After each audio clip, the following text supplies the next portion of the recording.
Hello hello बच्चों, क्या हाल चाल है आप सबके। आइए आज के इस सेशन की शुरुआत की जाए। आज के इस सेशन के अंदर हम क्या करने वाले हैं, इस वीडियो के अंदर आपको क्या मिलेगा। Cost and management accounting that is CA intermediate का हम एक पास्ट ईयर पेपर डिस्कस करने जा रहे हैं। That is for the July 2021 attempt. CA institute ने जो कंडक्ट करवाया था जुलाई के अंदर, और उसका पास्ट ईयर पेपर जो सीए इंस्टीट्यूट के सजेस्टेड आंसर हैं उसके साथ हम डिस्कस करेंगे। तो जो भी बच्चे सीए इंटरमीडिएट के हैं जो ये पास्ट ईयर पेपर साथ साथ में करना चाहें, एक रजिस्टर साथ में लगा लें, पेपर पूरा सॉल्व करेंगे। ये पेपर आपको कहाँ से मिल जाएगा बच्चों, ये आईसीएआई की वेबसाइट से मिल जाएगा। वहाँ से आप इसको डाउनलोड कर लें और साथ साथ में सॉल्व करते चले जाएं, अंडरस्टैंडिंग लेते चले जाएं। इसके अलावा अगर आप में से जो भी बच्चे इसको वीडियो को देख रहे हैं, अगर आपको कोई भी डाउट्स आए तो आप, मेरा इंस्टाग्राम आईडी है CA_ईशान_गुप्ता, यहाँ पे जाके मुझे फॉलो कर सकते हैं और वहाँ पे जाके मैसेज डाल सकते हैं, या फिर इस वीडियो के नीचे जाके भी आप मुझे कमेंट सेक्शन में बता सकते हैं कि आपके क्या डाउट रह गए हैं। तो आइए बच्चों स्टार्ट करें। फटाफट से स्टार्ट करने से पहले जल्दी से वीडियो को लाइक कर दें। आइए शुरुआत करी जाए। तो क्वेश्चन नंबर 1 जो कि कंपलसरी क्वेश्चन होता है, अब उसके अंदर क्या लैंग्वेज आई, किस तरीके से आई, आप देखेंगे यहाँ पे कई सारे जो भी क्वेश्चंस हैं इंस्टीट्यूट के सजेस्टेड आंसर साथ में ही आते हैं। तो मैंने मोस्ट ऑफ द केसेस के अंदर आपको सजेस्टेड आंसर मिल जाएंगे, जहाँ पे मैं इंस्टीट्यूट के सजेस्टेड आंसर के थ्रू ही डिस्कस करूँगा। कहीं पे मुझे लगेगा कि जहाँ पे इंस्टीट्यूट ने लैंग्वेज थोड़ी या सोल्यूशन थोड़ा कॉम्प्लेक्स कर रखा है, वहाँ पे उसको ईजी करने की पूरी कोशिश करी जाएगी। तो क्वेश्चन नंबर 1 ए पार्ट जो कि कंपलसरी क्वेश्चन होता है और ये 5 मार्क्स का आया था। कहाँ से आ रखा है बच्चों, ये आ रखा है मटेरियल कॉस्ट के चैप्टर में से। मटेरियल कॉस्ट के अंदर एबीसी एनालिसिस होता है ना, एबीसी एनालिसिस। एक होता है एबीसी यानी कि एक्टिविटी बेस्ड कॉस्टिंग, वो नहीं, एबीसी एनालिसिस एक छोटा सा टॉपिक है, उसके ऊपर आ रखा था 5 मार्क का। MM limited has provided the following information about the items in its inventory. यही आइटम है, ये यूनिट्स है, ये यूनिट कॉस्ट है। MM Limited has adopted the policy of classifying the items constituting 15% or above of the total inventory cost as category A, item constituting 6% or less of inventory cost as category C, और इसके बीच की जो category रह जाएगी वो category B। ठीक है ना। तो इस तरीके से कैटेगरी डिवाइड कर रखी है ABC के अंदर। तो पहले तो आपको रैंकिंग करनी है, rank the item on the basis of percentage of inventory, total inventory cost, classify the items into ABC category as per ABC analysis. ये थियोरेटिकल छोटा सा टॉपिक है मटेरियल कॉस्ट के चैप्टर के अंदर, आप उसको रीड करेंगे तो आपको आराम से समझ में आ जाएगा। बेसिकली आप इन्वेंट्री को A that is important, B that is mediocre and C that is least important categories में डिवाइड कर देते हैं, अडॉप्टेड बाय MM लिमिटेड। तो बेसिकली यहाँ पे देखिए ये एक थ्योरी क्वेश्चन है जिसका एक प्रैक्टिकल क्वेश्चन बना के आपके सामने पेश करा गया है। तो आइए इसकी शुरुआत करें। तो ये देखिए, तो सबसे पहले हमने इसके अंदर क्या करना होता है बच्चों, आइटम यूनिट्स लिखे हुए हैं, ये तो गिवन ही था, यूनिट कॉस्ट गिवन है। तो आइटम के यूनिट्स देखिए, टोटल यूनिट्स इतने हैं, percentage of total units 25 divided by 750 into 100। इस तरीके से परसेंटेज ऑफ यूनिट्स निकाल लिया हमने। जब हमने A इंटू बी किया तो हमारा टोटल इन्वेंट्री कॉस्ट आ गया, यहाँ पे A इंटू बी करने से टोटल इन्वेंट्री कॉस्ट आ गया। और यहाँ पे आखिरी में हमने कैसे किया, टोटल इन्वेंट्री कॉस्ट का टोटल करके 1250 divided by 7500 percentage of total inventory cost that is second requirement निकाली। ठीक है ना। तो percentage of total inventory cost मतलब 1250 divided by 7500 into 100, 300 divide by 7500 into 100, और इस तरीके से वैल्यूज निकाली। तो सबसे पहली आइटम क्या कहती है, rank the items on the basis of percentage of total inventory cost. तो टोटल इन्वेंट्री कॉस्ट के बेसिस पे आप इसको रैंकिंग करिए परसेंटेज के बेसिस पे। तो ये हो गया रैंक 1, 2, 3, 4, 5, 6। सबसे सिंपल स्कोरिंग क्वेश्चन था ये, सबसे सिंपल। अब इसको आपने कैटेगरीज में क्लासीफाई करना है, तो क्वेश्चन में गिवन ही है 15 and above percentage of total inventory cost will carry A item, बीच की कैटेगरी रहेगी B आइटम, और सबसे लीस्ट कैटेगरी रहेगी C आइटम। तो इस तरीके से कैटेगरीज में डिवाइड कर दिया। तो ये देखिए A कैटेगरी के अंदर फॉल कर रहे हैं कौन कौन से, A कैटेगरी के अंदर फॉल कर रहे हैं यहाँ पे एक तो ये वाला और ये वाला। B कैटेगरी के अंदर फॉल कर रहे हैं एक ये वाला, एक ये वाला, और C कैटेगरी के अंदर फॉल कर रहे हैं ये दोनों। ठीक है ना। तो इस तरीके से 3 कैटेगरीज में इसको डिवाइड करना था। ये देखिए उसका प्रेजेंटेशन। कुछ भी नहीं था बच्चों, सबसे आसान क्वेश्चन है। हालांकि ये जरूर दिक्कत आ सकती थी अगर किसी बच्चे ने एबीसी एनालिसिस का थ्योरी नहीं पढ़ रखा तो उसको वहां पे दिक्कत आ सकती थी। तो ये बड़ा ही आसान क्वेश्चन था, आप इसको जाके एक बार रीड कर ले। अगला क्वेश्चन आता है, ये देखिए, ये चैप्टर में से आ रखा है, ओवरहेड्स के चैप्टर में से। कौन से चैप्टर में से? ओवरहेड्स के चैप्टर में से। ओवरहेड के अंदर 3 तरीके के क्वेश्चन आ सकते हैं। एक डिस्ट्रीब्यूशन का सब वो था ना, प्राइमरी सेकेंडरी डिस्ट्रीब्यूशन। एक मशीनर रेट का कॉन्सेप्ट आ सकता है, और तीसरा अंडर या ओवर रिकवरी का। तो यहाँ पे आपका डिस्ट्रीब्यूशन का क्वेश्चन आ रखा है ओवरहेड के चैप्टर में से। SNS trading company has 3 main departments and 2 service departments. The data for each department is given below. तो मेन डिपार्टमेंट्स इस तरीके से हैं, ये रहे आपके 1 2 3 डिपार्टमेंट्स, और ये रहे सर्विस डिपार्टमेंट 2। ये खर्चे गिवन है, एरिया, नंबर ऑफ एम्प्लॉइज, तो ये सारा डाटा गिवन है आपको। मेन डिपार्टमेंट का मतलब ये प्रोडक्शन डिपार्टमेंट हो गया आपके। The cost of maintenance department, maintenance department मतलब service department 1 and personal department that is service department 2 is distributed in the basis of areas in square meters and on the basis of number of employees. तो basically ये बता रखा है कि इसका खर्चा जो है सेकेंडरी डिस्ट्रीब्यूशन के अंदर इस वाले का खर्चा डिवाइड करेंगे on the basis of area, और इस वाले का डिवाइड करेंगे on the basis of number of employees. ठीक है ना?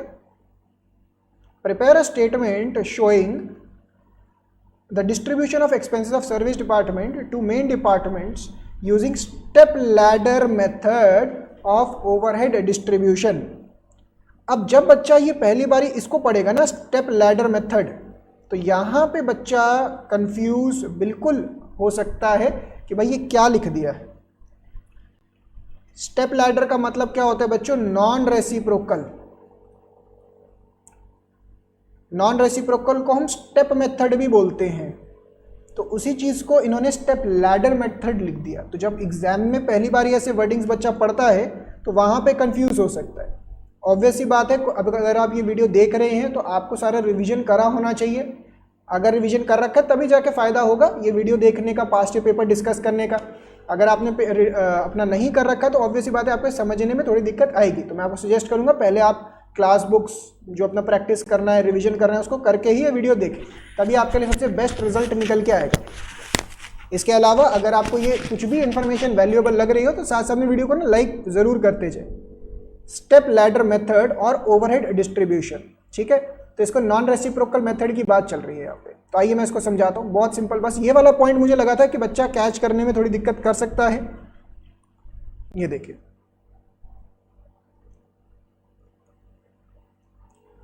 तो आपको यहाँ पे डिस्ट्रीब्यूशन करना था इस तरीके से, हेडिंग डाली इन्होंने, सर्विस डिपार्टमेंट को इन्होंने यहाँ पे तो भेज दिया, ठीक है, बट पर्सनल डिपार्टमेंट से यहाँ पे नहीं भेजा। इसे ही बोलते हैं स्टेप मेथड या नॉन रेसिप्रोकल मेथड। तो यहाँ से यहाँ पे तो चला गया, बट यहाँ से यहाँ पे नहीं गया। इस चीज़ को आप क्लियरली यहाँ पे देख पा रहे हैं। अब जब ये मेंटेनेंस डिपार्टमेंट का डिस्ट्रीब्यूशन किया, इसको किस बेसिस पे डिस्ट्रीब्यूट किया? On the basis of area. Area के बेसिस पे इसको डिस्ट्रीब्यूट कर रखा है। ये देखिए एरिया के बेसिस पे कैसे डिस्ट्रीब्यूट कर रखा है बच्चों। ये देखिए 12:15:7:6 इस रेशो में डिस्ट्रीब्यूट कर दिया है। तो इसको डिस्ट्रीब्यूट करके पहले तो इसको 0 कर दिया, ठीक है ना।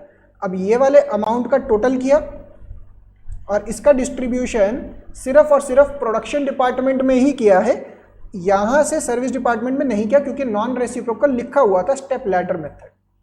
तो इसको किस बेसिस पे डिस्ट्रीब्यूट किया बच्चों? इस रेशो में डिस्ट्रीब्यूट किया, 800:1700:700 इस रेशो में इसको डिस्ट्रीब्यूट करा है यहाँ पे। तो टोटल ओवरहेड्स निकल के आ गया आपका यहाँ पे। तो सेकेंडरी डिस्ट्रीब्यूशन करवा दिया पहले आपसे। और रिक्वायरमेंट नंबर 2 क्या बोल रही है यहाँ पे? रिक्वायरमेंट नंबर 2 बोल रही है compute the rate per hour of each main department given that the purchase department, packing department and distribution department works for 12 hours a day, 24 hours a day, 8 hours a day respectively. Assume that there are 365 days in a year and there is no holiday. तो अगर हम देखें तो आपको per hour का recovery rate निकालना है। तो ये तो आपका टोटल खर्चे निकल के आ गए यहाँ से। टोटल आवर्स कैसे निकल के आएंगे? 12 hours multiplied by 365 days, 24 hours multiplied by 365 days, 8 hours multiplied by 365 days. तो इस तरीके से आ गया। तो overhead divided by hours, this will give us expense rate per hour, मतलब ओवरहेड पर आवर के हिसाब से, ठीक है ना, ओवरहेड पर आवर के हिसाब से रिकवरी रेट आ गया। तो यहाँ पे एक छोटा सा पॉइंट है बच्चा, हो सकता है ये 365 से मल्टीप्लाई करना भूल जाए, अदरवाइज तो मुझे नहीं लगा इसके अंदर कुछ इतना डिफिकल्ट था।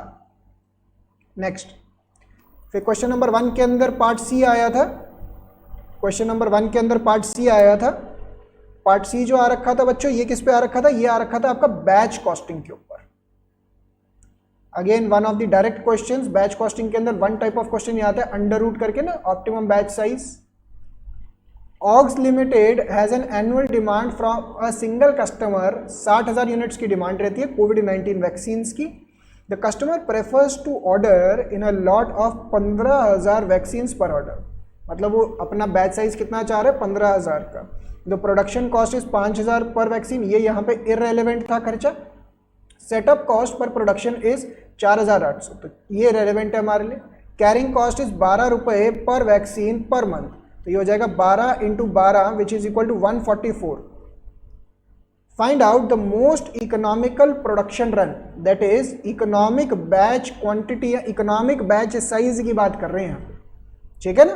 तो आइए इस चीज को देखते हैं कि कैसे कर रखा है। बड़ा ही सिंपल क्वेश्चन था ये, डायरेक्ट स्ट्रेट फॉरवर्ड क्वेश्चन था ये। तो मतलब ऐसा है कि इसको 10 बारी बच्चा प्रैक्टिस कर लेता है बैच कॉस्टिंग के अंदर। तो ये देखिए सिंपल सा, 60,000 2 × 60,000, ये 60,000 इसकी एनुअल रिक्वायरमेंट, ये सेटअप कॉस्ट हो गया और ये सी हो गया। तो इसका फॉर्मूला हो जाता है √2 AOC। इसके अलग अलग तरीके से आप इसका एब्रीविएशंस यूज कर सकते हैं, मेन तो यही हो जाता है। यहाँ पे ध्यान रखने वाली बात है × 12 करेंगे, क्योंकि सी जो होता है वो पर यूनिट पर एनम होता है, ठीक है ना। Next, requirement number 2, find out the extra cost that the company incurs due to production of 15,000 vaccines in a batch. अभी अगर हम, एक तो है देखो भाई कि ऑप्टिमम साइज, और एक है आपका अदर देन ऑप्टिमम, अदर। तो आपके दो तरीके के कॉस्ट होते हैं, एक होता है सेटअप कॉस्ट। सेटअप कॉस्ट कैसे निकलता है, annual requirement divided by order size into C, नहीं मैंने गड़बड़ करी है शायद, into O, yes into O, that is setup cost. और ये यहाँ पे हो जाता है order size divided by 2 into C, ठीक है ना। तो अगर ऑप्टिमम रन है तो ये देखिए इन्होंने यहाँ पे सॉल्व कर रखा है, ये दोनों एक दूसरे के बराबर हो जाएंगे, और क्योंकि बराबर हो जाएगी टोटल कॉस्ट इतनी आ जाएगी। Similarly when optimum run size नहीं फॉलो कर रहे तो ऑब्वियस ही बात है हमारी टोटल कॉस्ट ज़्यादा ही आएगी। आप दोनों कैलकुलेशन देखिएगा, तो इसके अंदर से एक्स्ट्रा कॉस्ट कितनी आ रही है, इतनी, ठीक है ना। तो इस तरीके से निकल के आ जाता है कि अगर हम 15,000 की जगह वो फॉलो करें। तो सिंपल स्ट्रेट फॉरवर्ड क्वेश्चन था। मुझे नहीं लगता कि कोई बच्चे को अगर बैच कॉस्टिंग थोड़ा सा भी पढ़ के गया है, मटेरियल कॉस्ट थोड़ा सा भी पढ़ के गया, तो उसको यहाँ पे कोई दिक्कत आएगी। स्ट्रेट फॉरवर्ड 5 मार्क का स्ट्रेट फॉरवर्ड क्वेश्चन आ रखे हैं।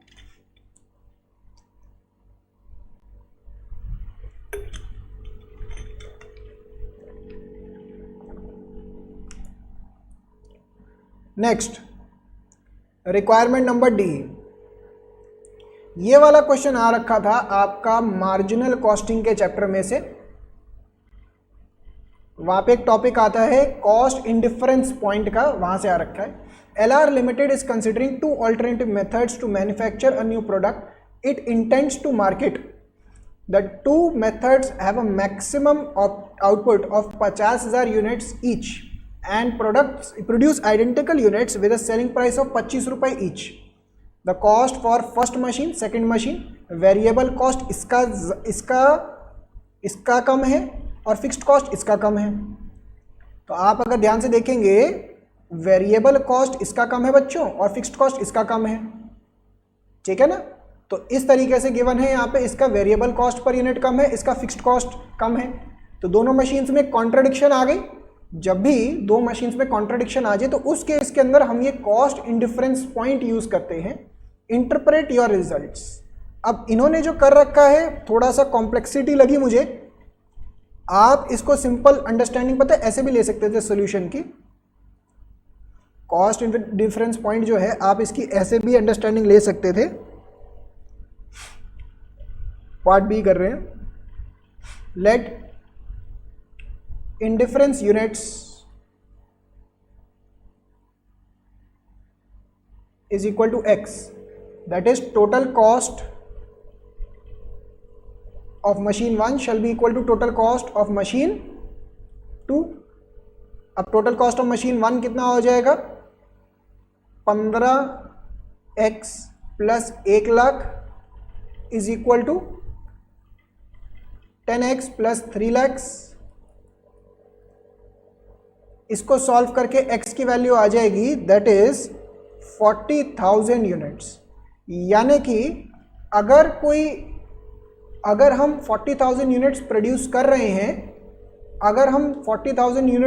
कर रहे हैं, तो उस केस के अंदर क्या होगा, चाहे आप मशीन 1 लेकर आओ चाहे मशीन 2 लेकर आओ, आपका कॉस्ट सेम ही रहने वाला है। चाहे आप मशीन 1 लेकर आओ चाहे 2 लेकर आओ, आपका कॉस्ट सेम ही रहने वाला है। इसे ही बोलते हैं इंडिफरेंस, कॉस्ट इंडिफरेंस पॉइंट इसे ही बोलते हैं।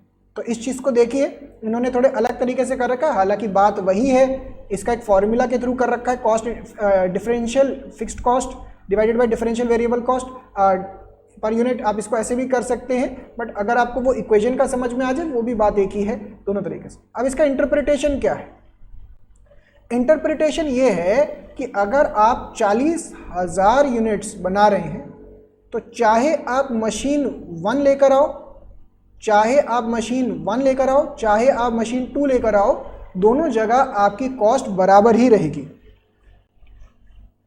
दोबारा से, अगर आप 40,000 यूनिट्स बना रहे हैं, चाहे आप मशीन 1 लेकर आओ चाहे आप मशीन 2 लेकर आओ, दोनों जगह कॉस्ट बराबर ही रहने वाली है, दोनों जगह कॉस्ट में कोई फर्क नहीं आएगा। बट अगर आप 40,000 यूनिट से कम बना रहे हैं तो कौन सी मशीन लेकर आएंगे, और अगर आप 40,000 यूनिट से ज़्यादा बनाने की बात कर रहे हैं तो कौन सी मशीन लेकर आएंगे। तो इसके लिए बच्चों ध्यान रखिएगा, अगर हम कम यूनिट्स बनाने की बात कर रहे हैं तो हमारे लिए वो मशीन फ़ायदेमंद रहती है जिसका फिक्स्ड कॉस्ट कम होता है। ये एक शॉर्टकट तरीका आपको याद करने के लिए बता रहा हूँ मैं। और अगर हम ज़्यादा आउटपुट बनाने की बात कर रहे हैं तो वो मशीन अच्छी रहती है जिसके अंदर हमारा पर यूनिट यानी कि वेरिएबल कॉस्ट कम रहता है। यानी कि अगर हम 40,000 से कम की बात कर रहे हैं तो यहाँ पे मशीन 1 से रहेगी क्योंकि यहाँ पे फिक्स्ड कॉस्ट कम है, जबकि अगर हम 40,000 यूनिट से ज़्यादा की बात कर रहे हैं तो यहाँ पे मशीन 2 से रहेगी क्योंकि यहाँ पे वेरिएबल कॉस्ट पर यूनिट कम है। क्या आपको ये बात समझ में आती है बच्चों? तो आपको इस तरीके से ध्यान रखना है कि कब क्या, तो इंटरप्रिटेशन ये सब लिखना था आपको। और अगला रिक्वायरमेंट है break even point for each of the method in terms of units. तो ब्रेक इवन पॉइंट का फॉर्मूला क्या होता है बच्चों, fixed cost divided by contribution per unit. तो फिक्स्ड कॉस्ट तो गिवन ही है, कंट्रीब्यूशन कैसे निकल के आएगा, selling price minus variable cost. तो इसको भी निकाल दिया हमें 10,000 यूनिट्स और ये 20,000 यूनिट्स। तो break even point in units निकल के आ गया। Simple 5 marker question. इस वाले क्वेश्चन के अंदर मुझे लगता है कि बच्चा ब्रेक इवन पॉइंट तो निकाल सकता है आराम से। मार्जिनल कॉस्टिंग के अंदर वेरी रिपीटेटिव क्वेश्चन है ब्रेक इवन पॉइंट।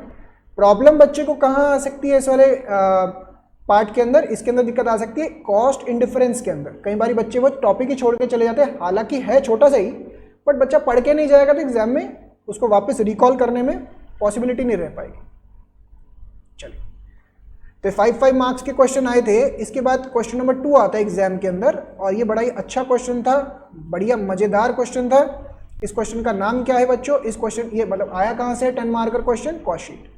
एग्जाम में कंटिन्यूसली आप देखेंगे कॉस्ट शीट से 10 मार्क का क्वेश्चन आ ही रहा है कंटिन्यूस। मतलब एक बार भी ऐसा नहीं हुआ कि कॉस्ट शीट से ना आया हो, तो इसको जरूर करके जाए। 10 मार्कर क्वेश्चन आ रखा है, ठीक है ना। अब इसके अंदर पहले तो देखते हैं रिक्वायरमेंट क्या थी। हाँ, आपको ये सारी चीज़ें निकालनी थी कॉस्ट शीट के अंदर। इसके अंदर एक आधी एडजस्टमेंट मुझे बड़ी अच्छी लगी थी जब मैं इसको पढ़ रहा था, तो इसको जब आएगी एडजस्टमेंट तब देखते हैं। फिलहाल के लिए जो जो चीज़ें आपके सामने ऐसे आती जा रही हैं उसको हम एक एक करके टिक करते चले जाएंगे, ठीक है ना। ये इंस्टीट्यूट का ही सजेस्टेड आंसर है, कहीं पे मुझे लगेगा कुछ अपने इनपुट्स देने के लिए मैं डेफिनेटली आपको उसके इनपुट्स दे दूंगा, ठीक है ना। चलिए आइए स्टार्ट करते हैं। स्टॉक ऑफ रॉ मटेरियल ये ओपनिंग गिवन है मार्च का, और WIP ये ओपनिंग गिवन है मार्च का। तो इसको हमने देखा, तो स्टॉक ऑफ ओपनिंग ऐड होता है स्टार्टिंग के अंदर,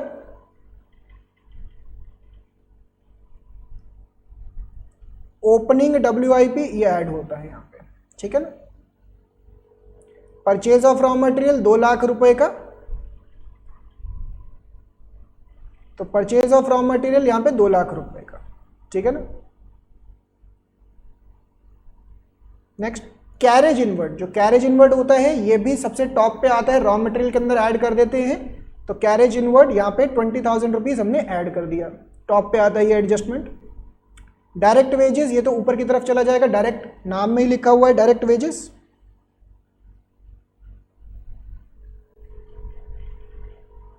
cost of special drawing, special drawing ये आपका डायरेक्ट नेचर का दिख रहा है। आज ही मेरे पास एक बच्चे का डाउट आया, बच्चा कहता कि सर हमारे पास ना जब भी मैं कॉस्ट शीट करने बैठता हूँ, हो सकता है आप में से कई बच्चों की प्रॉब्लम आए, जब भी मैं कॉस्ट शीट करने बैठता हूँ तो होता क्या है सर कि कोई ना कोई ऐसा नया एडजस्टमेंट आ जाता है, मुझे लगता है यार ये कहाँ लेके जाए। देखिए आइटम्स जो है ना इसके अंदर कोई शोर शॉर्ट लिस्ट नहीं है कि आपको प्रोवाइड कर दी जाए, इसको याद करके चले जाइए। आपको उस टाइम पे दिमाग लगाना पड़ेगा कि आपके हिसाब से क्या चीज़ है। कॉस्ट शीट पे ग्रिप होना चाहिए, थोड़े बेसिक्स कॉन्सेप्ट्स अच्छे से आने चाहिए। अगर आपके सामने 20 आइटम आ रही हैं कॉस्ट शीट के चैप्टर की, तो ऐसी 15 से 16 17 ऐसी होंगी जो आपको डायरेक्टली समझ में आ रही होंगी, 2-3 ही एंट्रीज ऐसी होंगी जो आपको तंग करके जा सकती हैं। तो मेरा सजेशन यही रहेगा कि आपने जो भी किया पहले उसको अच्छे से सॉल्व कर लीजिए, जो जो रहता है उसको हाईलाइट कर लीजिए, उसको एंड में पुट करिए।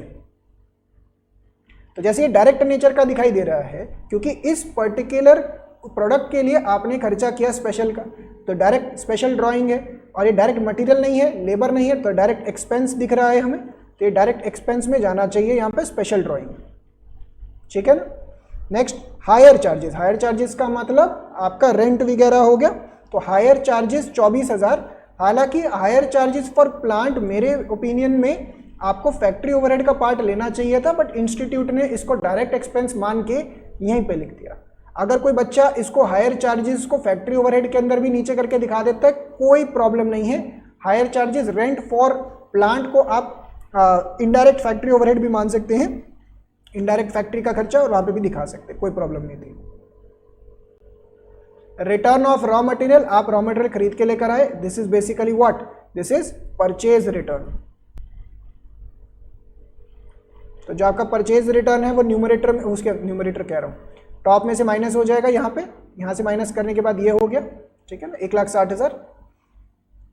कैरेज ऑन रिटर्न, आपने जो परचेज किया, ध्यान से समझिएगा बच्चों, जो आपने परचेज किया था, परचेज रिटर्न पे कैरेज आपको पे करना पड़ा। अब यूजुअली क्या होता था, इससे पहले 2 ही एडजस्टमेंट बच्चों ने पढ़ी होती है, एक होती है कैरेज इनवर्ड की, ये तो आपका रॉ मटेरियल का पार्ट बन जाता है, और एक होता है कैरेज आउटवर्ड। तो जो कैरेज आउटवर्ड होता है वो आपका सेलिंग एंड डिस्ट्रीब्यूशन का पार्ट बनता है, क्योंकि वो सेल्स करने में हेल्प करता है। अब ये हमारी सेल्स करने में हेल्प तो कर नहीं रहा है, ये सेल्स करने में हेल्प कर रहा है नहीं, ये तो हमारा इनडायरेक्ट खर्चा है। परचेज रिटर्न पे जो कैरेज पे कर रहे हैं, ये वो चीज़ आ रही है। तो ये कहाँ पे आ जाएगा बच्चों, ये यहाँ पे आ जाएगा प्राइम कॉस्ट के नीचे फैक्ट्री ओवरहेड वाला। आपको पॉइंट समझ में आता ही है, ये अच्छा एडजस्टमेंट लगा मुझे, क्योंकि बच्चा जब इसको पहली बारी पढ़ेगा तो सीधा इसको सेलिंग एंड डिस्ट्रीब्यूशन ओवरहेड में डालने की ट्राई करेगा, वहाँ पे नहीं जाएगा। ये कहाँ जाएगा, प्राइम कॉस्ट के बाद आएगा factory overhead. Next expenses on participation in industrial exhibitions, ये सेलिंग एंड डिस्ट्रीब्यूशन का पार्ट, कोई भी एग्जीबिशंस वगैरह लग रही है आप उसके अंदर पार्टिसिपेट करें ताकि आपके पास कस्टमर्स आए, ठीक है ना। लीगल चार्जेस, कोई भी आप legal office and administration overhead का पार्ट हो गया ये। सैलरी टू ऑफिस स्टाफ 25,000 रुपये, ये आपके सारे legal charges. Salary to office staff 25,000, ये यहाँ पे आ जाता है office and administration overhead general nature का।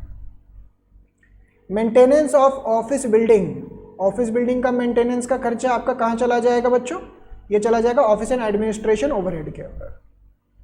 डेप्रिसिएशन और डिलीवरी वैन, ये सेलिंग एंड डिस्ट्रीब्यूशन ओवरहेड का पार्ट।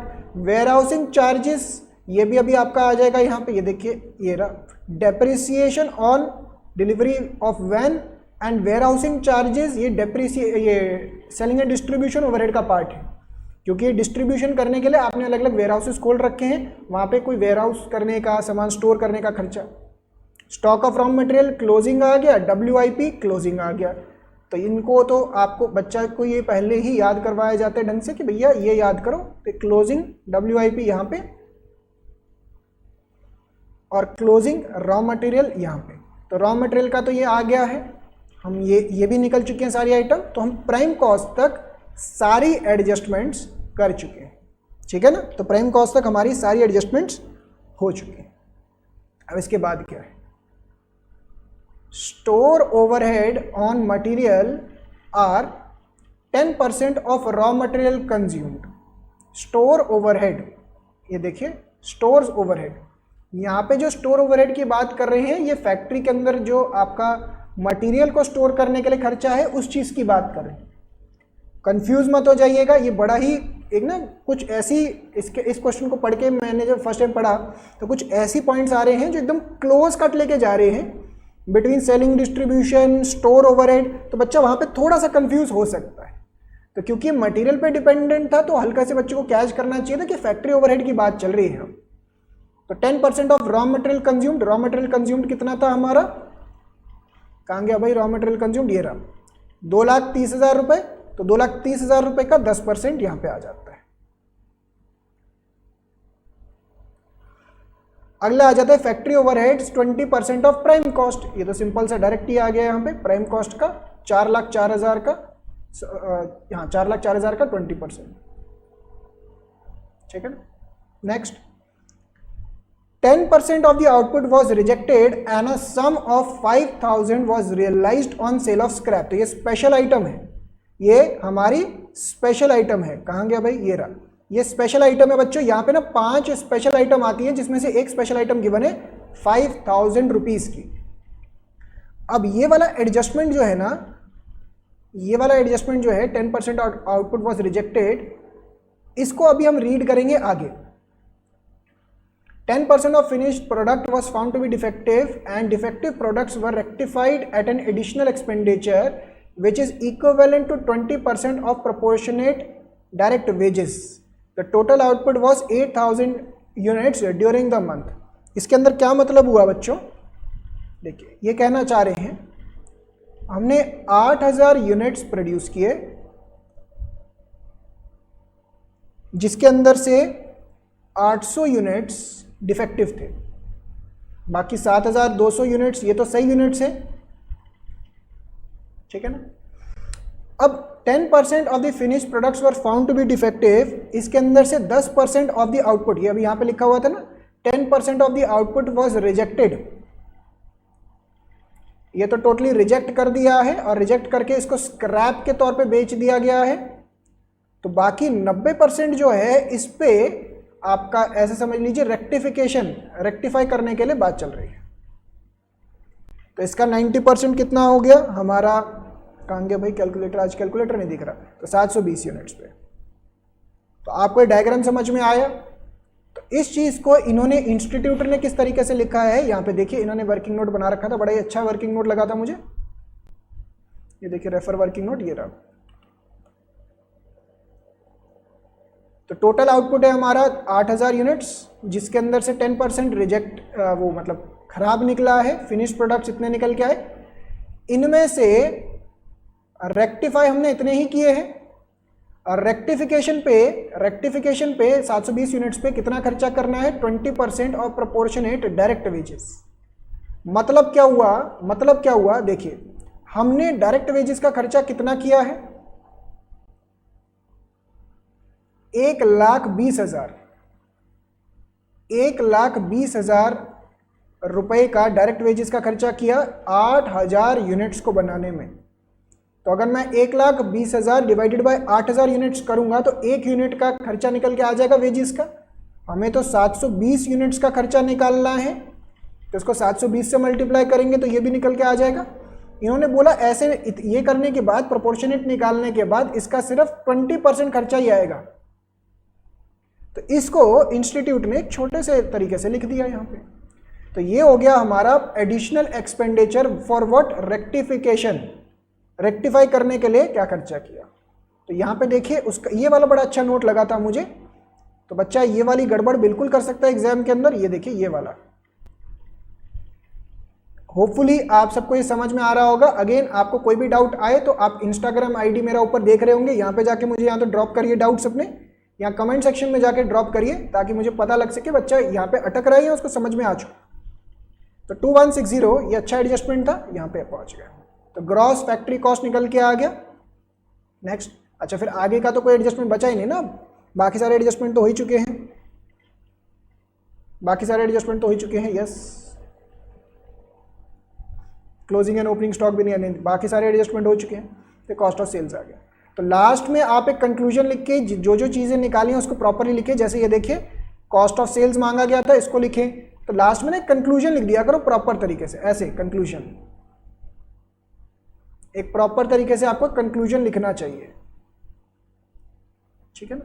एक प्रॉपर तरीके से कंक्लूजन लिखा हो कि भैया ये 5 चीज़ें मांगी गई थी, ये 5 चीज़ें। इस चीज़ का इंस्टीट्यूट ने एक ऑल्टरनेटिव भी दे रखा है, आप उस ऑल्टरनेटिव को भी एक बार चेकआउट कर सकते हैं, बट मेरे को लगता है ये वाला एक काफ़ी अच्छा एक्सप्लेनेशन के थ्रू कवर हो सकता है आराम से। तो क्वेश्चन नंबर 2 पार्ट बी, ये वाला क्वेश्चन आपका आ रखा है कहाँ से, joint and by product. OPR Limited purchased crude vegetable oil. It does refining of the same. The refining process results in 4 products at split off point S, P, N, A. Product A is fully processed at split off point. Product S, P, N can be individually further refined into SK, PM, NL respectively. Joint cost of purchasing crude vegetable oil, कच्चा, crude का मतलब कच्चा vegetable oil, and processing it were this much. तो ये क्या है बच्चों, this is joint cost. Other details are as follows. तो प्रोडक्ट ये है, फर्दर प्रोसेसिंग कॉस्ट, इसे सेपरेट कॉस्ट भी बोलते हैं।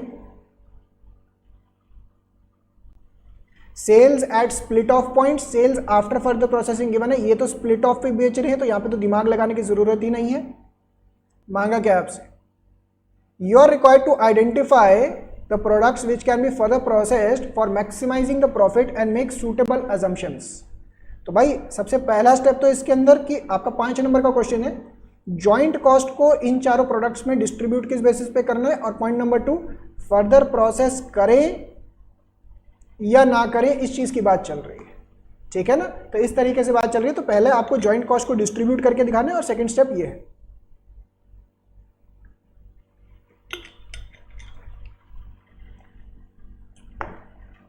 आइए इसकी शुरुआत करें।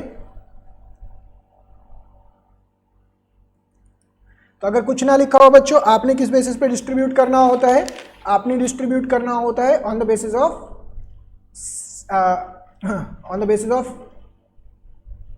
Sales value at split of point. तो सबसे पहले हमने sales value at split of point लिखा है यहाँ पे। तो कहाँ से लिखा हुआ था, ये तो ये लिखा हुआ था, और इसके रेशो में हमने ये 40,000 को डिस्ट्रीब्यूट कर दिया। तो अपॉर्शनमेंट ऑफ जॉइंट कॉस्ट यानी कि ये 40,000 को हमने इस रेशो में डिस्ट्रीब्यूट कर दिया, ठीक है ना। तो प्रॉफिट निकल के आ गया, profit eight split of point इतना इतना निकल के आ गया हमारा। तो सबसे पहला स्टेप क्या था, इस तरीके से करना। तो इसके लिए रेफर वर्किंग नोट भी लिखा हुआ है, यहाँ पे देखिए।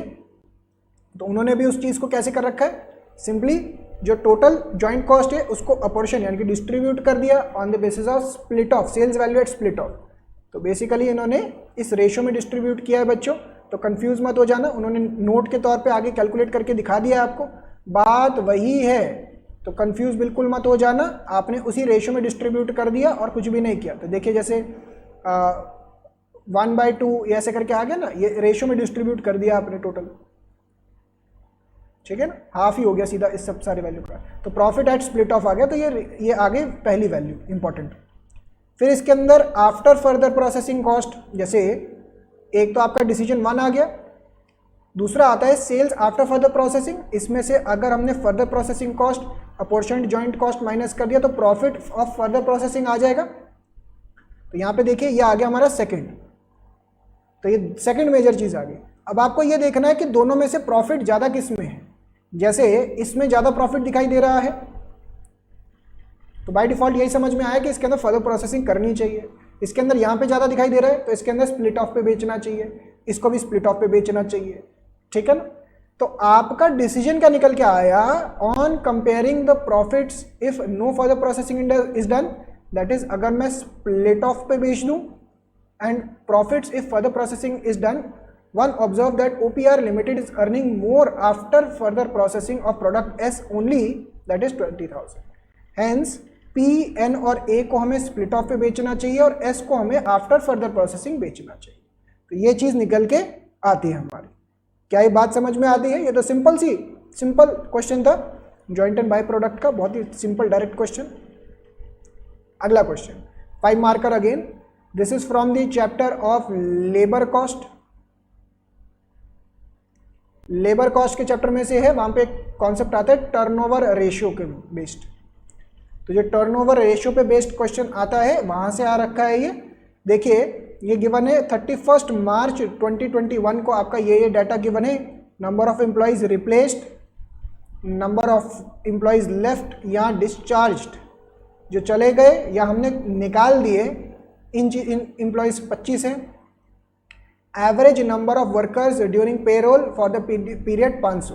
Compute employee turnover ratio for separation method, तो इसे नंबर ऑफ एम्प्लॉयज सेपरेटेड ही बोलते हैं, number of employees separated, and flux method.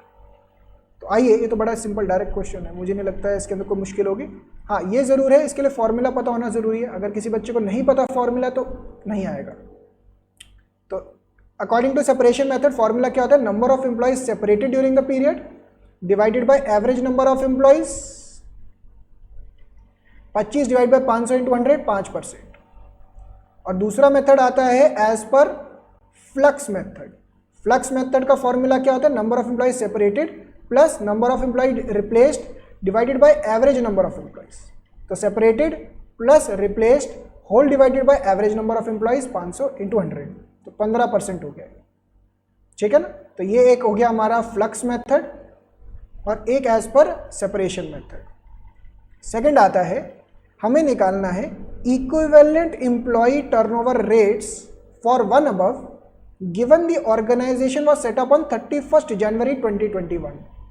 तो बच्चों बेसिकली ये जो आपका डाटा निकल के आया, ये 31 जनवरी से लेके 31 मार्च तक का आपको डाटा गिवन है। यानी कि आपको बेसिकली ये बताया जा रहा है, कि 60 डेज के अंदर आपका 5% का टर्नओवर है, तो 365 डेज के अंदर आपका इक्विवेलेंट टर्नओवर कितना होगा। तो कैसे निकल के आएगा, 5/60 इंटू 365। अगर आप 365 लेके चल रहे हैं, 360 लेके चल रहे हैं तो वो भी हो सकता है, मंथ के अंदर लेके चल रहे हैं तो 12 मंथ भी हो सकता है। तो अल्टीमेटली 30.42 अप्रॉक्सीमेटली इतना आ रहा है आंसर। तो इक्विवेलेंट का मतलब क्या हो गया कि भाई जितना आपका टर्नओवर आया, कितने दिन के लिए आया, उसके साथ डिवाइड करिए और प्रोपोर्शनेटली पूरे साल के लिए निकाल दीजिए। यही ऐसा ही मिलता जुलता क्वेश्चन पहले एग्जामिनेशन में भी आया था, शायद 10 मार्क का आ रखा है। तो आप इसको इंपॉर्टेंट समझ सकते हैं। ये छोटा सा कॉन्सेप्ट है कि भाई देखो, employee turnover divided by number of days जिसके लिए है और पूरे साल के डेज, इस तरीके से सेपरेशन मेथड और फ्लक्स मेथड के अकॉर्डिंग। चलिए, तो ये बड़ा ही अच्छा क्वेश्चन था। आइए अगले क्वेश्चन की तरफ बढ़ते हैं। क्वेश्चन नंबर 3, अगेन 10 मार्क का क्वेश्चन आ रखा है यहाँ पे। कौन से चैप्टर में से आ रखा है बच्चों, ये तो बड़ा ही सब बच्चों का फेवरेट चैप्टर होता है, reconciliation.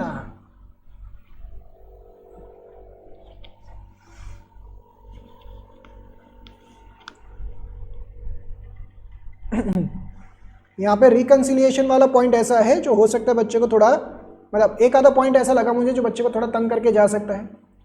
Profit and loss statement of ABC limited, account of ABC limited for the year ended 31 March 2021 is given. तो प्रॉफिट एंड लॉस गिवन है बच्चों आपको, ये एज पर फाइनेंशियल अकाउंट्स हो गया। फाइनेंशियल अकाउंट्स के अकॉर्डिंग आ गया। यहाँ पे नेट प्रॉफिट कितना है, 57,000 रुपीज। बाकी डाटा है ही, और ये सारा आपको डाटा गिवन है। अच्छा, यहाँ पे एक एडजस्टमेंट बड़ा जबरदस्त है, ये 50% फिक्स्ड वाला, 50% वेरिएबल। ओवरहेड जो है दैट इज 50% फिक्स्ड, 50% वेरिएबल। एक तो ये एडजस्टमेंट समझना है, बिकॉज एक ये स्टेटमेंट लिखा है, indirect expenses are absorbed in cost accounts on the basis of normal production capacity, और नॉर्मल प्रोडक्शन कैपेसिटी है कितना, नॉर्मल प्रोडक्शन कैपेसिटी है कितना बच्चों हमारे पास 20,000 यूनिट्स का, 20,000 यूनिट्स का। अब इस क्वेश्चन के अंदर देखिए फैक्ट्री ओवरहेड गिवन है 2,60,000, 50% फिक्स्ड है मतलब 1,30,000 फिक्स्ड है और 1,30,000 वेरिएबल है, ठीक है ना। और एडमिनिस्ट्रेशन 100% इज फिक्स्ड यानी कि 1,05,000 पूरा फिक्स्ड है, और selling overhead is this much, तो ये वेरिएबल है 85,000 रुपीज, ठीक है ना। अब इसको कैसे निकालना है बताते हैं। एक ये वाली एंट्री बड़ी अच्छी लगी मुझे, notional rent of own premises charge in cost accounts amounting to 12,000। Notional rent जो है ये हमारी कॉस्ट शीट यानी कि कॉस्टिंग पीएनएल में वैसे नहीं आता है, बट क्योंकि ये स्पेसिफिकली लिखा हुआ है इसी वजह से कॉस्ट शीट में आएगा। Prepare cost sheet and a certain profit as per cost records for the year ended on 31 March 2021। तो आइए एक एक करके चलते हैं, यहाँ पे कॉस्ट शीट बनानी है। सबसे पहले डायरेक्ट मटेरियल और डायरेक्ट वेजेस, ये तो ऊपर से पिक कर लिया हमने, डायरेक्ट मटेरियल और डायरेक्ट वेजेस ये तो ऊपर से पिक कर लिया क्योंकि नीचे अलग से डाटा गिवन नहीं है। तो डायरेक्ट मटेरियल, डायरेक्ट वेजेस, ये आ गया प्राइम कॉस्ट, ये तो ऊपर से ही आ गया। फिर फैक्ट्री ओवरहेड आएगा। फैक्ट्री ओवरहेड यहाँ पे देखिए लिखा था इट इज 50% फिक्स्ड 50% वेरिएबल। हमने 15,000 यूनिट्स बना के बेचे, जबकि नॉर्मल कैपेसिटी कितना था, नॉर्मल कैपेसिटी 20,000 यूनिट्स का। इसके पीछे ना एक पूरा अपने आप में लॉजिक है, अभी हम उतनी डिटेल में तो लॉजिक के नहीं जाएंगे, बट फिर भी अंडरस्टैंड करते हैं सिंपल लैंग्वेज में। जो वेरिएबल वाला हिस्सा होता है ना बच्चों 1,30,000, ये एज इट इज 1,30,000 पूरा का पूरा यहाँ पे आ जाएगा। बट जो फिक्स्ड वाला है ना, फिक्स्ड वाला उसको आपको प्रोपोर्शनेट करना पड़ेगा on the basis of units. ये ओवरहेड के चैप्टर का एक कॉन्सेप्ट है जो यहाँ पे बोरो कर रखा है अंडर रिकवरी ओवर रिकवरी का। तो 1,30,000 डिवाइडेड बाय 20,000 यूनिट्स, इससे 1 यूनिट का रिकवरी आ जाएगा, और 15,000 यूनिट्स बना के बेचे तो प्रोपोर्शनेट कर दिया। तो ध्यान रखिएगा हमेशा हमें ऐसे टाइप ऑफ क्वेश्चन के अंदर प्रोपोर्शनेट सिर्फ फिक्स्ड वाले ओवरहेड को ही करना होता है, आपको वेरिएबल वाले हिस्से को एज इट इज लिखना होता है। इसका पीछे एक पूरी लॉजिक है, अभी आप वो लॉजिक समझने के लिए इतना जल्दी एक्सप्लेन करना बड़ा मुश्किल रहता है। आप बस ये समझ लीजिए कि फिक्स्ड ओवरहेड का हमने रिकवरी रेट निकाल रखा था, जैसे जैसे यूनिट्स बेचते गए उतनी रिकवरी हो गई, तो हमारी फिक्स्ड ओवरहेड की रिकवरी हुई इतनी।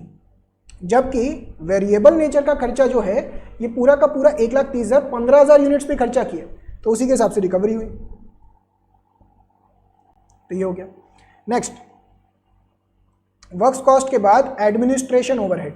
अब एडमिनिस्ट्रेशन ओवरहेड 100% फिक्स्ड है, तो यहाँ पे क्योंकि फिक्स्ड है ये भी प्रोपोर्शनेट होगा। तो ये कैसे होगा, 1,05,000 इंटू 15,000 डिवाइडेड बाई 20,000, तो 78,750।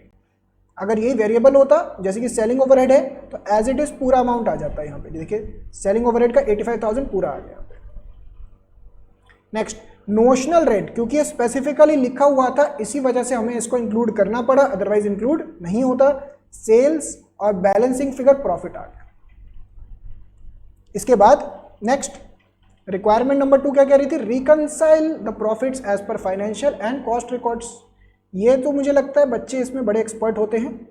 उसका रीज़न क्या है, क्योंकि एक बार बच्चे को आंसर पता लग जाए तो बच्चा आंसर निकाल ही लेता है किसी भी तरीके से। बच्चे कह रहे हैं हाँ जी सर ये तो बात बिल्कुल सही बोल रहे हैं। एक बार बच्चे को पता लग जाए ना कि भाई ये ऐसे रिकंसाइल करके फाइनल आंसर ये है, तो बच्चा आंसर तो निकाल लेगा, इस बात में तो मैं श्योर हूँ। बस ये है कि एक बार करेक्ट आंसर पता लग जाए और कोई बात नहीं।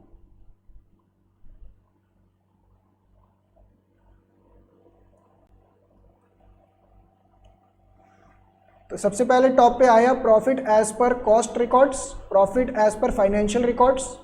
ध्यान रखिए यहाँ पे बोला हुआ है रिकंसाइल बोथ, यहाँ पे रिकंसिलिएशन अकाउंट या स्टेटमेंट नहीं बोला, क्योंकि यहाँ पे रिकंसिलिएशन अकाउंट या स्टेटमेंट नहीं बोल रखा, इसी वजह से आप कुछ भी बना सकते हो। अगर यहाँ पे स्पेसिफिकली अकाउंट बोला जाता तो वही बनाना पड़ता। तो ये आ गया। अब एक एक करके रिकंसाइल करते चले जाएंगे। चलिए, तो मटेरियल तो दोनों जगह सेम ही है, वेजेस भी दोनों जगह सेम है। अब ये रहा ओवरहेड, और ये रहा यहाँ पे ओवरहेड। तो यहाँ पे क्या दिख रहा है बच्चों हमें? Under recovery.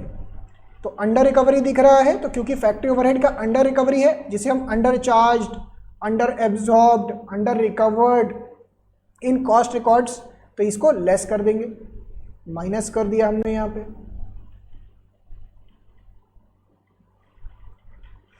एडमिनिस्ट्रेशन ओवरहेड इतना दिख रहा है फाइनेंशियल रिकॉर्ड्स के अंदर, जबकि कॉस्ट रिकॉर्ड्स में कितना दिख रहा है हमें? इतना। तो अंडर रिकवरी का फॉर्मेट क्या बोलता है? यहाँ पे इसको भी हम माइनस करेंगे, एडमिनिस्ट्रेशन ओवरहेड।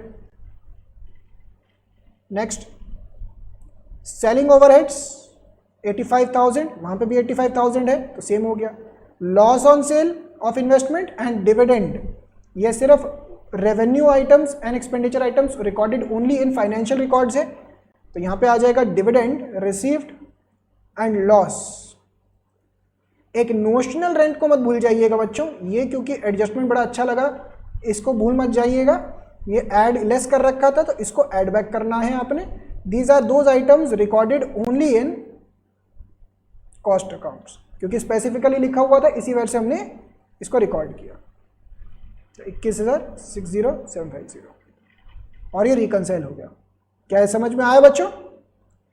तो रिकंसिलिएशन का क्वेश्चन तो मुझे पता है कि बच्चे हैंडल कर सकते हैं, ये क्वेश्चन यूजुअली बच्चे हैंडल कर भी लेते हैं, इसके अंदर कोई दिक्कत ज़्यादा नहीं आती है। एक और फेवरेट क्वेश्चन आ गया बच्चों का, यहाँ पे इसका नाम क्या है? एबीसी। अब ये कौन सा एबीसी है बच्चों? This is activity based costing.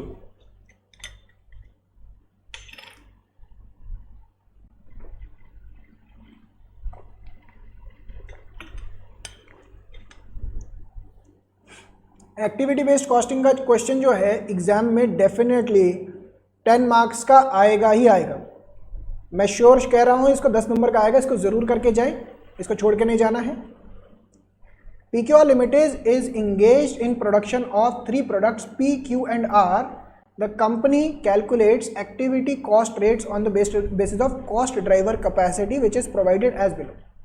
तो डायरेक्ट लेबर आवर्स गिवन है, लेबर आवर्स के बेसिस पे, तो ये लेबर आवर्स है, ये कॉस्ट है, तो पर लेबर आवर 10 रुपये हो गया। इसी तरीके से प्रोडक्शन रन्स का, क्वालिटी इंस्पेक्शंस का भी निकाल देंगे। यहाँ पे consumption of activity during the period given है, डायरेक्ट लेबर आवर्स इतना इतना कंज्यूम किया, प्रोडक्शन रन इतना इतना कंज्यूम किया, क्वालिटी इंस्पेक्शन इतना इतना। अब अगर बच्चों आप ध्यान से देखेंगे, टोटल हमारे लेबर आवर्स इतने हैं, जबकि कंज्यूम हमने 24,000 घंटे किए। सिमिलरली यहाँ पे प्रोडक्शन रन अगर देखेंगे, ये कितना हो गया? 200, 400, 500, 540, जबकि प्रोडक्शन रन कितना है? 600। सिमिलरली यहाँ पे कितना हो गया? 7,000 इंस्पेक्शंस, जबकि हमारे यहाँ पे क्वालिटी इंस्पेक्शंस कितनी है? 8,000। तो रिक्वायरमेंट नंबर 1 क्या है? To compute cost allocated to each product from each activity. तो मुझे लगता है इसमें तो कोई दिक्कत नहीं आती बच्चों को, ये वाला हिस्सा तो आराम से हो जाता है। सबसे पहले हमें एक ये क्या बनाना पड़ता है? Cost pool statement. हालांकि यहाँ पे आप देखेंगे तो उन्होंने कॉस्ट पूल स्टेटमेंट का थोड़ा फॉर्मेट ज़्यादा ही कट शॉर्ट कर दिया है। आप इसको डिटेल में बनाइए कि ये खर्चा है, ये उसका अमाउंट है, ये उसका बेसिस है, बेसिस का एक्टिविटी, नंबर ऑफ एक्टिविटी और रिकवरी रेट। तो इन्होंने इस चीज़ को बहुत ही कट शॉर्ट करके, बट बनाया वही है जो हम डिस्कशन कर रहे हैं।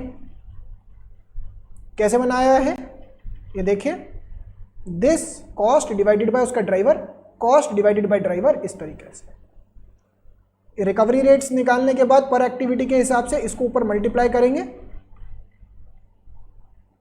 जैसे डायरेक्ट लेबर कॉस्ट ये हो जाएगा 10,000 लेबर इंटू 10, 8,000 इंटू 10, 6,000 इंटू 10, तो हर एक के साथ मल्टीप्लाई करते चले गए। Similarly production run, similarly quality inspection, इस तरीके से हमने खर्चे को बाइफरकेट कर दिया। तो एक्टिविटी बेस्ड कॉस्टिंग कुछ भी नहीं होता, सिंपली जो बेसिस है उसके रेशो में डिस्ट्रीब्यूट करना होता है और कुछ नहीं होता है। मेन मुझे यहाँ पे बढ़िया पार्ट इसका पता क्या लगा? मुझे इसका बढ़िया पार्ट लगा part number 2, calculate the cost of unused capacity.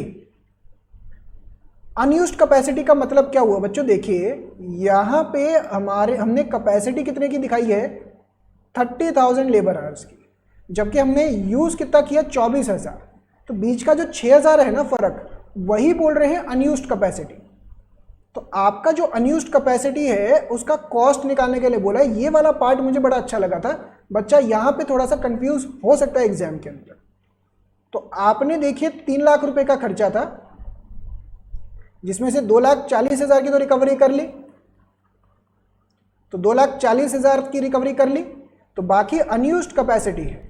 या फिर आप इसको ऐसे भी दिखा सकते हो 6,000 घंटे इंटू 10 रुपये, तो 60,000 ऐसे भी दिखा सकते। सिमिलरली प्रोडक्शन रन का भी देखिए, सेम लेवल पे निकालना। देखिए ना, प्रोडक्शन रन है कितने 600, जबकि हमने चार्ज रिकवरी कितने के हिसाब से कर रहे हैं 540, तो 20 का 60 का डिफरेंस आ गया।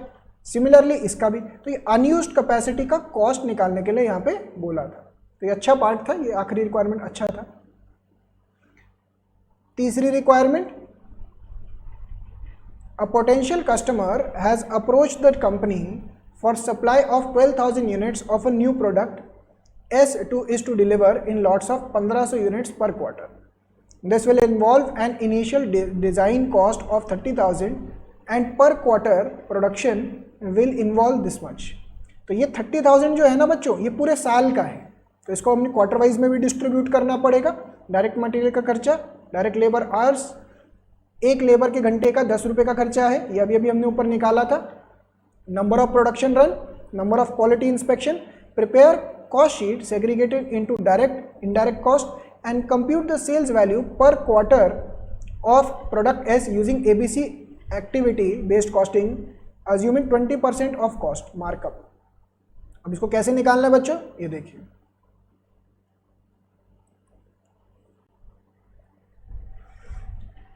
सबसे पहले हमें डायरेक्ट मटेरियल, ये तो गिवन ही था, डायरेक्ट लेबर 15,000, 1500 लेबर घंटे इंटू 10 रुपये।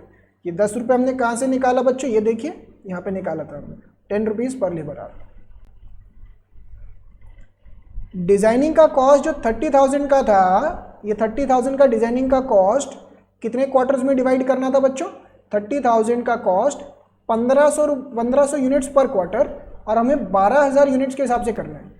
तो बेसिकली कितने क्वार्टर हो गए, 12,000 डिवाइडेड बाय 1500, तो ये हो गए हमारे 8 क्वार्टर। तो 30,000 रुपए को हमें 8 क्वार्टर्स के अंदर बाइफरकेट करना है, कुछ इस तरीके से। इसके बाद डायरेक्ट के बाद सेटअप रिलेटेड कॉस्ट 15 सेटअप से 300 रुपए के हिसाब से रिकवरी है, और इसका 250 सेटअप से इसके हिसाब से, ठीक है। तो टोटल कॉस्ट निकल के आ गई। अब यहाँ पे बोला है मार्कअप इज 20% ऑफ कॉस्ट, तो इसका 20% जोड़ दीजिए, सेल्स वैल्यू आ गया, डिवाइडेड बाय 1500 यूनिट्स करेंगे तो 39 rupees selling price per unit निकल के आ गया, ठीक है ना। तो होपफुली यहाँ तक आप सबको एक फ्लो समझ में आ रहा होगा। यहाँ तक एग्जाम में पहुँचने तक आपका हाफ पेपर कंप्लीट हुआ है। ऑब्वियस सी बात है, हम यहाँ पे अभी तो डिस्कशन कर ही रहे हैं, बट एग्जाम के अंदर क्या होता है बच्चों, आपको ना साथ साथ में लिखना भी होता है। कई ऐसे पॉइंट्स आते हैं जब आप फर्स्ट टाइम पेपर रीड कर रहे होते हैं। ये तो अगेन ऐसा है कि एक तो सजेस्टेड आंसर आपके सामने है, मैं आपको की पॉइंट्स जो जहाँ जहाँ पे आप अटक सकते हैं वो भी बता रहा हूँ। तो एग्जाम में क्या होता है, जब आप पहली बार पेपर पढ़ रहे होते हैं तो आप अटकेंगे कहीं ना कहीं, तो उस टाइम पे घबराइएगा मत, जो समझ में आ रहा है एटलीस्ट उसको करते जाए, ताकि आपका क्वेश्चन पेपर ढंग से कंप्लीट हो।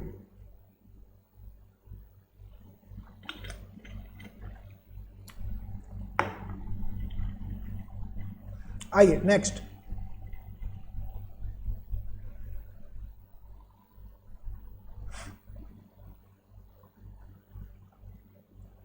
ऑलराइट, क्वेश्चन नंबर 4 का ए पार्ट, ये वाला आपके प्रोसेस कॉस्टिंग के चैप्टर में से आ रखा है। प्रोसेस कॉस्टिंग अगेन ऐसा चैप्टर जो डेफिनेटली 10 मार्क्स का पेपर में आएगा ही आएगा, आप इसको छोड़ के जाना अफोर्ड नहीं कर सकते।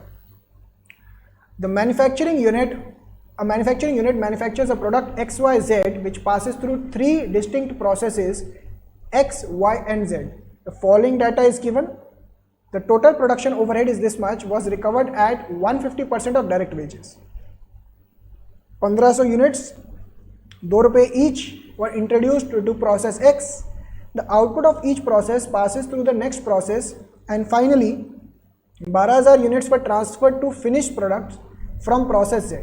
तो 12,000 यूनिट्स आखिरी प्रोसेस Z से यहाँ पे जाता है, यहाँ से यहाँ पे जाता है, और 12,000 यूनिट्स फिनिश स्टॉक अकाउंट में जाते हैं।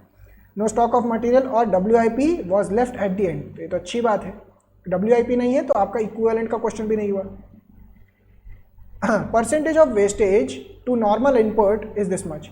तो ये नॉर्मल लॉस हो गया, उसका स्क्रैप वैल्यू हो गया। अब यहाँ पे देखिए ये क्वेश्चन मार्क है, क्वेश्चन मार्क मतलब ये आपको कैलकुलेट करना पड़ेगा।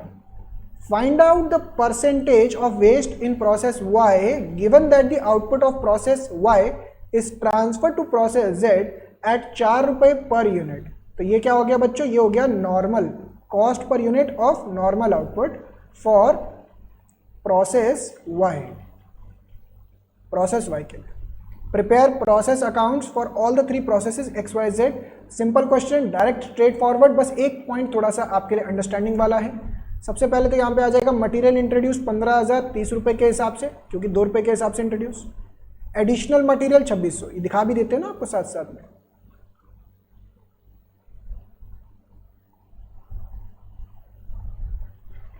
$15,000 2 रुपये के हिसाब से, 2600 4,000, ठीक है, 2600 4,000। प्रोडक्शन ओवरहेड आपका 150% ऑफ डायरेक्ट वेजेस, तो प्रोडक्शन ओवरहेड इसका 150%। इसके अलावा अब क्वेश्चन में और क्या, और तो कोई खर्चा नहीं है। अब क्वेश्चन में लिखा हुआ है नॉर्मल लॉस इज 6% और उसको 1.1 के हिसाब से बेचा, तो नॉर्मल लॉस 6% ऑफ 15,000 हो जाएगा और उसको 1.1 के हिसाब से, तो यहाँ पे उसका स्क्रैप वैल्यू आ गया। अब क्योंकि क्वेश्चन के अंदर एक्चुअल आउटपुट नहीं गिवन है, तो बाय डिफॉल्ट हमने अज्यूम कर लिया कि जितना हमारा नॉर्मल आउटपुट था उतना ही हमारा एक्चुअल आउटपुट है। और इसका कॉस्ट पर यूनिट का फॉर्मूला क्या होता है बच्चों, इसका कॉस्ट पर यूनिट का फॉर्मूला होता है total cost minus scrap value divided by 15,000 minus normal loss, ठीक है ना। तो ये देखिए total cost minus realisable value from normal loss divided by inputs minus normal loss units, ठीक है ना। तो इस तरीके से कॉस्ट पर यूनिट निकल के आ गया 2.91, जो यहाँ पे चला गया अल्टीमेटली। आप इसको बैलेंसिंग फिगर भी बोल सकते हैं, क्योंकि अल्टीमेटली एबनॉर्मल लॉस या एबनॉर्मल गेन तो है नहीं, और ये सारा कैरी फॉरवर्ड होके नीचे की तरफ चले जाता है, ये रहा। नेक्स्ट, अब यहां पे चला जाएगा material consumed direct wages, material consumed direct wages, और इसका 150% ओवरहेड्स भी, भूल मत जाना एडजस्टमेंट। अब यहाँ पे ये वाला एडजस्टमेंट बड़ा ही अच्छा एडजस्टमेंट है, इसके ऊपर हमें थोड़ी सी अंडरस्टैंडिंग डेवलप करनी है, क्योंकि यहाँ पे क्वेश्चन के अंदर आपको लिखा हुआ है क्वेश्चन मार्क, बट ये जरूर लिखा हुआ है कि जो ये बिकता है वो 2 रुपये के हिसाब से बिकता है, ठीक है ना। तो अगर मैं इसको देखूं तो पता है इसके अंदर कैसे हो जाना चाहिए था, देखिए मैं ऐसे कह सकता हूं ना, cost per unit for normal output, जिसको हम नॉर्मल कॉस्ट भी बोल सकते हैं, इज इक्वल टू 52610 माइनस, अगर मैं नॉर्मल लॉस यूनिट्स को x मान लूँ तो ये हो जाएगा 2x divided by 14,100 units minus x। Cost per unit हमें क्वेश्चन में कितना गिवन है, 4 रुपये, 4 रुपये गिवन है ना। तो इसको सॉल्व करके हमारा x का वैल्यू आ जाएगा, x मतलब normal loss units.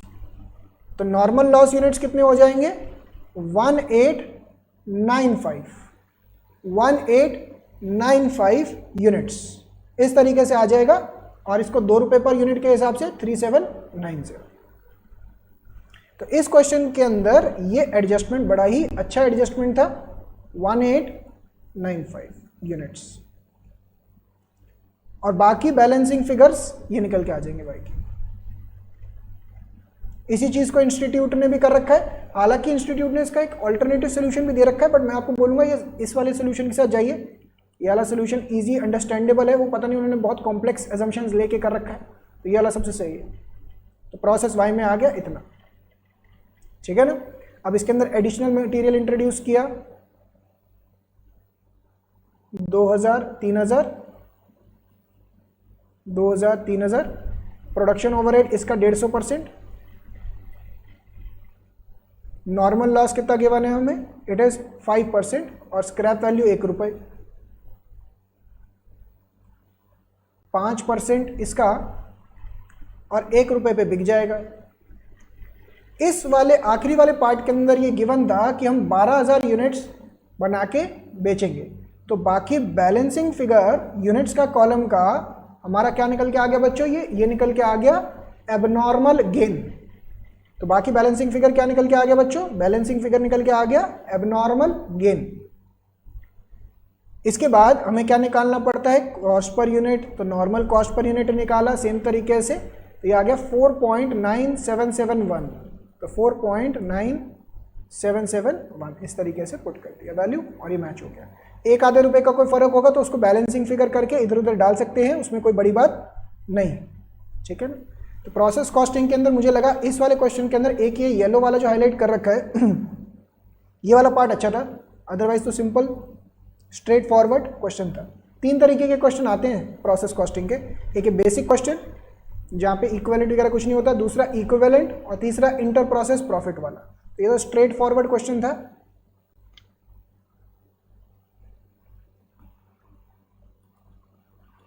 Next question number 4 का B part, MRSL health care limited. अच्छा, ये तो आपका सर्विस सेक्टर इंडस्ट्री से आया है। The following expenditure during the last year for its newly launched कोविड-19 इंश्योरेंस पॉलिसी। इंश्योरेंस सर्विसेज का कॉस्टिंग की बात चल रही है। आपको निकालना क्या है, कैलकुलेट टोटल कॉस्ट फॉर कोविड-19 insurance policy segregating the cost into 4 main activities, marketing, sales, operations, IT cost, support functions. इन चारों में इसको बाइफरकेट करना है और निकालना है कॉस्ट पर पॉलिसी। तो आइए एक एक करके शुरुआत करते हैं। तो बेसिकली यहाँ पे इंस्टीट्यूट का प्रेजेंटेशन आराम से फॉलो हो जाएगा। अरे कहाँ गया बाबू, ये रहा।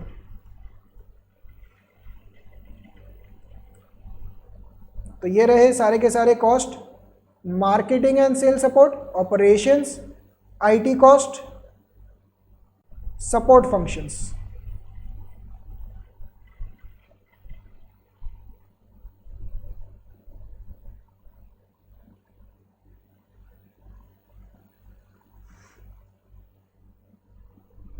सबसे पहले आता है office and administration cost. Office and administration cost, office and administration cost 48 lakhs। Claim management cost, management cost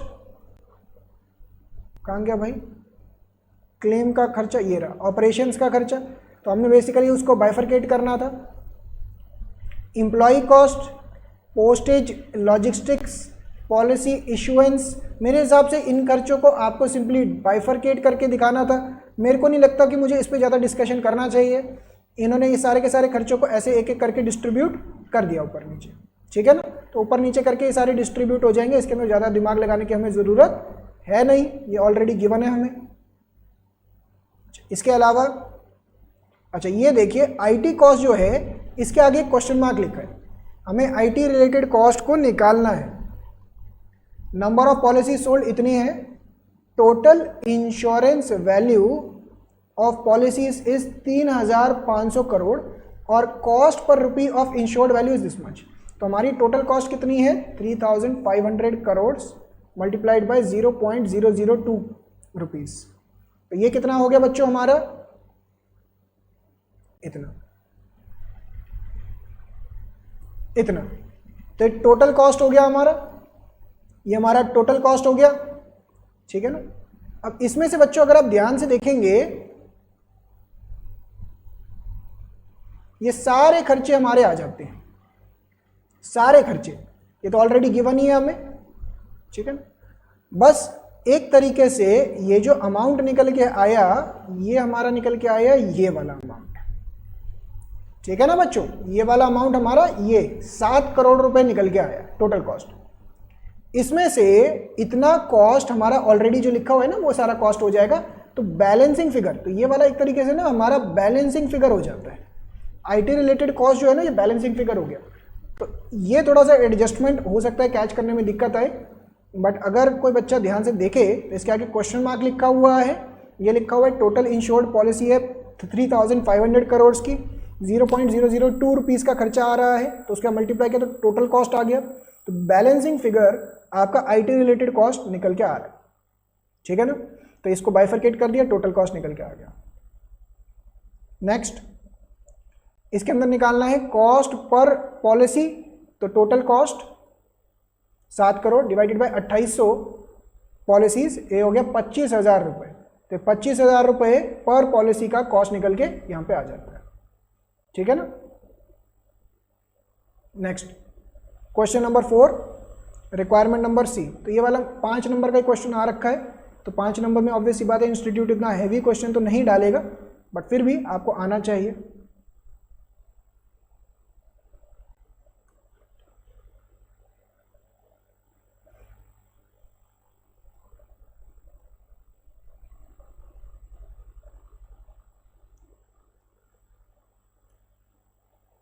चलिए क्वेश्चन नंबर 4 पार्ट सी, ये आ रखा है आपका कॉन्ट्रैक्ट कॉस्टिंग से। Brick constructions limited commenced a contract on 1st April 2020. The contract was for 10 lakh रुपए. The following information relates to contract as on 31st March 2021. तो ये सारा डाटा हमें गिवन है as on 31st March 2021. The value of work completed till 28th Feb 2021 was certified by architect as per material. तो ये एक करके ना लेबलिंग करते हैं। ये क्या है? This is contract price. The contractee has retained 1,30,000 as retention money which is 20% of work certified and paid the balance. इसका मतलब work certified is equal to 1,30,000 divided by 20%, क्योंकि यहाँ पे रिटेंशन का हिस्सा गिवन है, तो इसको डिवाइडेड बाय 20% करेंगे तो वर्क सर्टिफाइड निकल के आएगा। The cost of work completed subsequent to architect certificate was of this much. So this is work uncertified. Expenditure incurred relating to material purchase, wages and other charges expenses were 5,10,000. Other खर्चे हो गए। Material of the value are still lying on the site. A special plant was purchased specifically for this contract at 40,000. After use on this contract till this it was valued at 25,000. You are required to compute value of work certified, cash received and notional profits. तो ये आपको 3 चीजें निकाल के बतानी है। बड़ा ही simple question दे दिया यार ये तो। वैल्यू ऑफ वर्क सर्टिफाइड, देखिए लिखा क्या है, वर्क सर्टिफाइड के 2 हिस्से होते हैं, एक जिसका वो कैश पे कर देता है कॉन्ट्रैक्टी, एक जो वो रिटेन करके रखता है जिसे हम रिटेंशन वाला पार्ट बोलते हैं। तो क्वेश्चन पता है कैसे बोल रहा है, work certified into 20% is equal to retention वाला part, that is work certified is equal to 1,30,000 divided by 20%। तो इसको सॉल्व करके आपका वर्क सर्टिफाइड 6,50,000 आएगा। अब इस 6,50,000 को या तो हम ऐसे कर दें वर्क सर्टिफाइड माइनस रिटेंशन, या तो ऐसे आ जाएगा, या इसका दूसरा तरीका क्या है 6,50,000 इंटू 80%, ठीक है ना। नेक्स्ट आता है नोशनल प्रॉफिट। अब नोशनल प्रॉफिट निकालने के लिए बच्चों क्या होता है फॉर्मूला, या तो फॉर्मूला वाइज कर लीजिए या अगेन कॉन्ट्रैक्ट अकाउंट बना के वहाँ पे निकाल सकते हैं। वैल्यू ऑफ वर्क सर्टिफाइड, आप इसको देखिए ना कैसे बनेगा, work certified 6,50,000, work uncertified 30,000, material 5,10,000 का है, ठीक है ना, ये वाला आ गया। मटेरियल और value of still lying at side 20,000 रुपये का, तो क्लोजिंग स्टॉक 20,000 रुपये का यहाँ पे आ गया। स्पेशल प्लांट 40,000 का था, उसके 25,000 की वैल्यू रह गई है, तो यहाँ पे आ जाएगा 40,000 और उसकी कैरिड डाउन वैल्यू 25,000, ठीक है ना। तो इस तरीके से आपका पूरा एक कॉन्ट्रैक्ट अकाउंट रेडी हो जाता है यहाँ पे ऐसे। तो बैलेंसिंग फिगर यहाँ पे नोशनल प्रॉफिट आ जाएगी, तो आप एक छोटा सा मिनी सा कॉन्ट्रैक्ट अकाउंट बना के भी नोशनल प्रॉफिट दिखा सकते हैं, कोई दिक्कत नहीं है उसके अंदर। बात एक ही निकल के आएगी, देखिए 5,50,000 इसमें से गया तो 1 लाख, बाद वही निकल के आ गए ना 1,75,000। तो आप एक छोटा सा मिनी सा कॉन्ट्रैक्ट अकाउंट बनाएं और उससे भी कर लेते, तब भी एग्जाम में बड़े ही प्यार से ये वाला क्वेश्चन हो जाता। तो सिंपल क्वेश्चन था। सबसे मैं तो ऐसे बोलूँगा कि ऐसे बच्चों वाला क्वेश्चन दिया था ये, पूछो मत। वर्क सर्टिफाइड, भाई क्या मतलब क्या बोले बच्चा। चलिए आइए नेक्स्ट क्वेश्चन नंबर 5।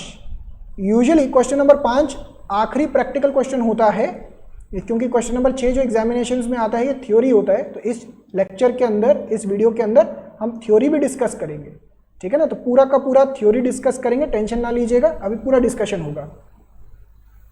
ये पूरा ऐसा होना चाहिए ये लेक्चर के अंदर, एक ही लेक्चर के अंदर आपको पूरा समझ में आ जाए। अगेन कोई डाउट्स आए, इंस्टाग्राम आईडी ऊपर लिखा है, कमेंट सेक्शन नीचे है, वहां पे जाके मुझे बताएं।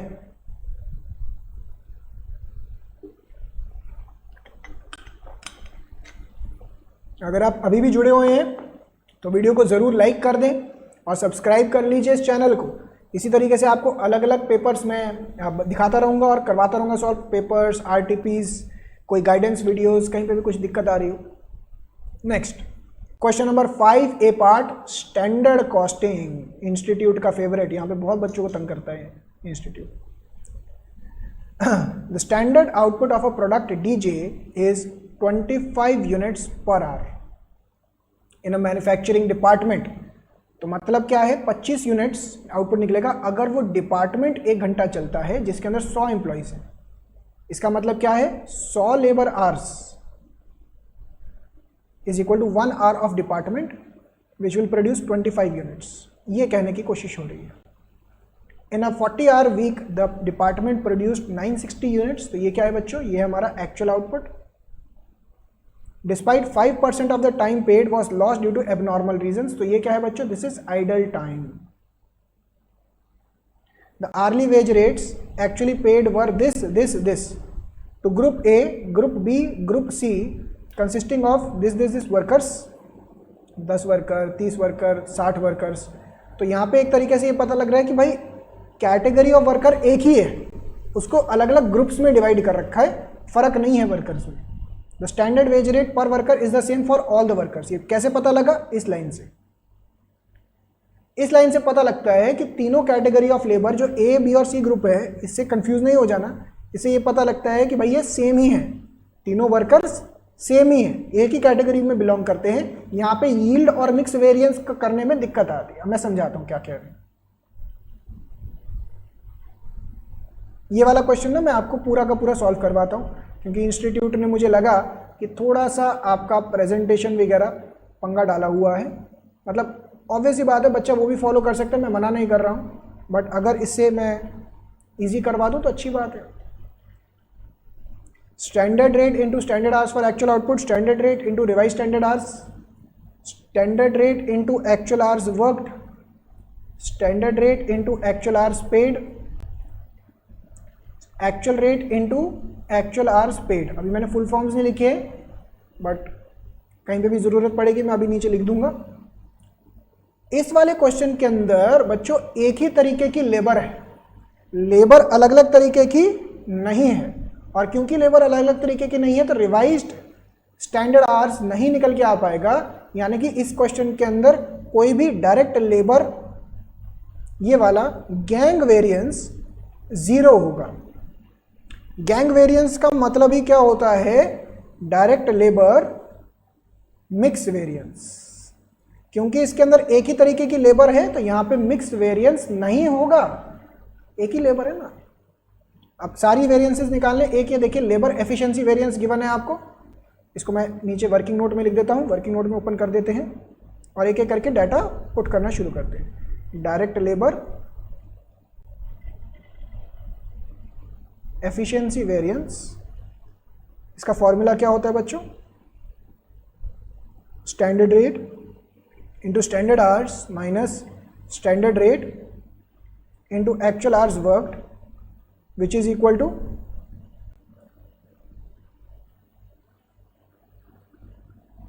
200 कितना था, 240 रुपये फेवरेबल। फेवरेबल है तो पॉजिटिव, जैसे एफिशिएंसी वेरिएंस बोलते हैं। अब एक एक करके देखते हैं क्वेश्चन में और क्या क्या डाटा है। तो सबसे पहले तो 25 यूनिट्स पर आवर और ये गिवन है, तो इससे स्टैंडर्ड आवर्स निकल के आ जाएगा। तो इसी से वर्किंग नोट स्टार्ट करते हैं। तो ये जो गिवन था लिख दिया। सबसे पहले लिखते हैं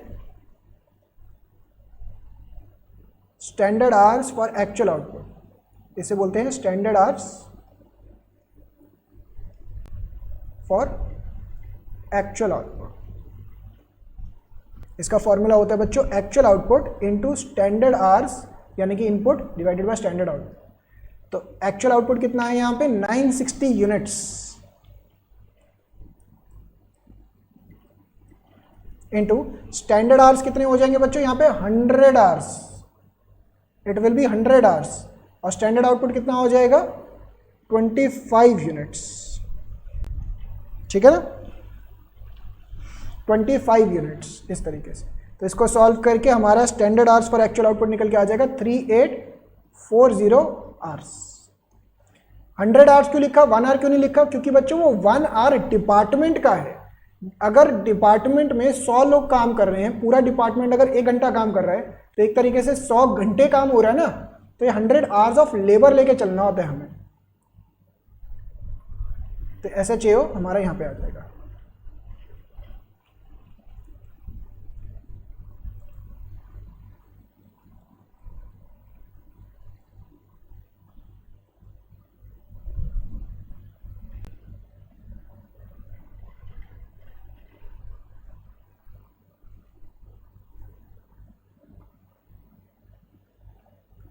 नेक्स्ट 40 आवर्स वीक है, जहाँ पे कितने लोग काम कर रहे हैं 10, 30, 60, तो 100 लोग काम कर रहे हैं। तो दो वर्डिंग्स आती है यहाँ पे, एक होता है एक्चुअल आवर्स पेड, वो कितना हो जाएगा बच्चों 100 workers into 40 which is equal to 4000 घंटे। Actual hours worked is equal to 4000 घंटे minus 5% which is equal to 3800 घंटे, ठीक है ना, क्योंकि क्वेश्चन में लिखा था ना 5% उसका पेमेंट नहीं जाएगा। तो एक्चुअल आवर्स वर्कड हो जाएगा 3800 घंटे, ठीक है ना। एक्चुअल आवर्स पेड हो जाएगा 4000 घंटे, ठीक है। अब ये जो डाटा अभी हमने निकाला, इससे हमारा स्टैंडर्ड रेट भी निकल के आ जाएगा। स्टैंडर्ड रेट कितना हो गया 40 बचा, 40 इधर गया, standard rate is equal to 40 नीचे गया 6 रुपये per hour,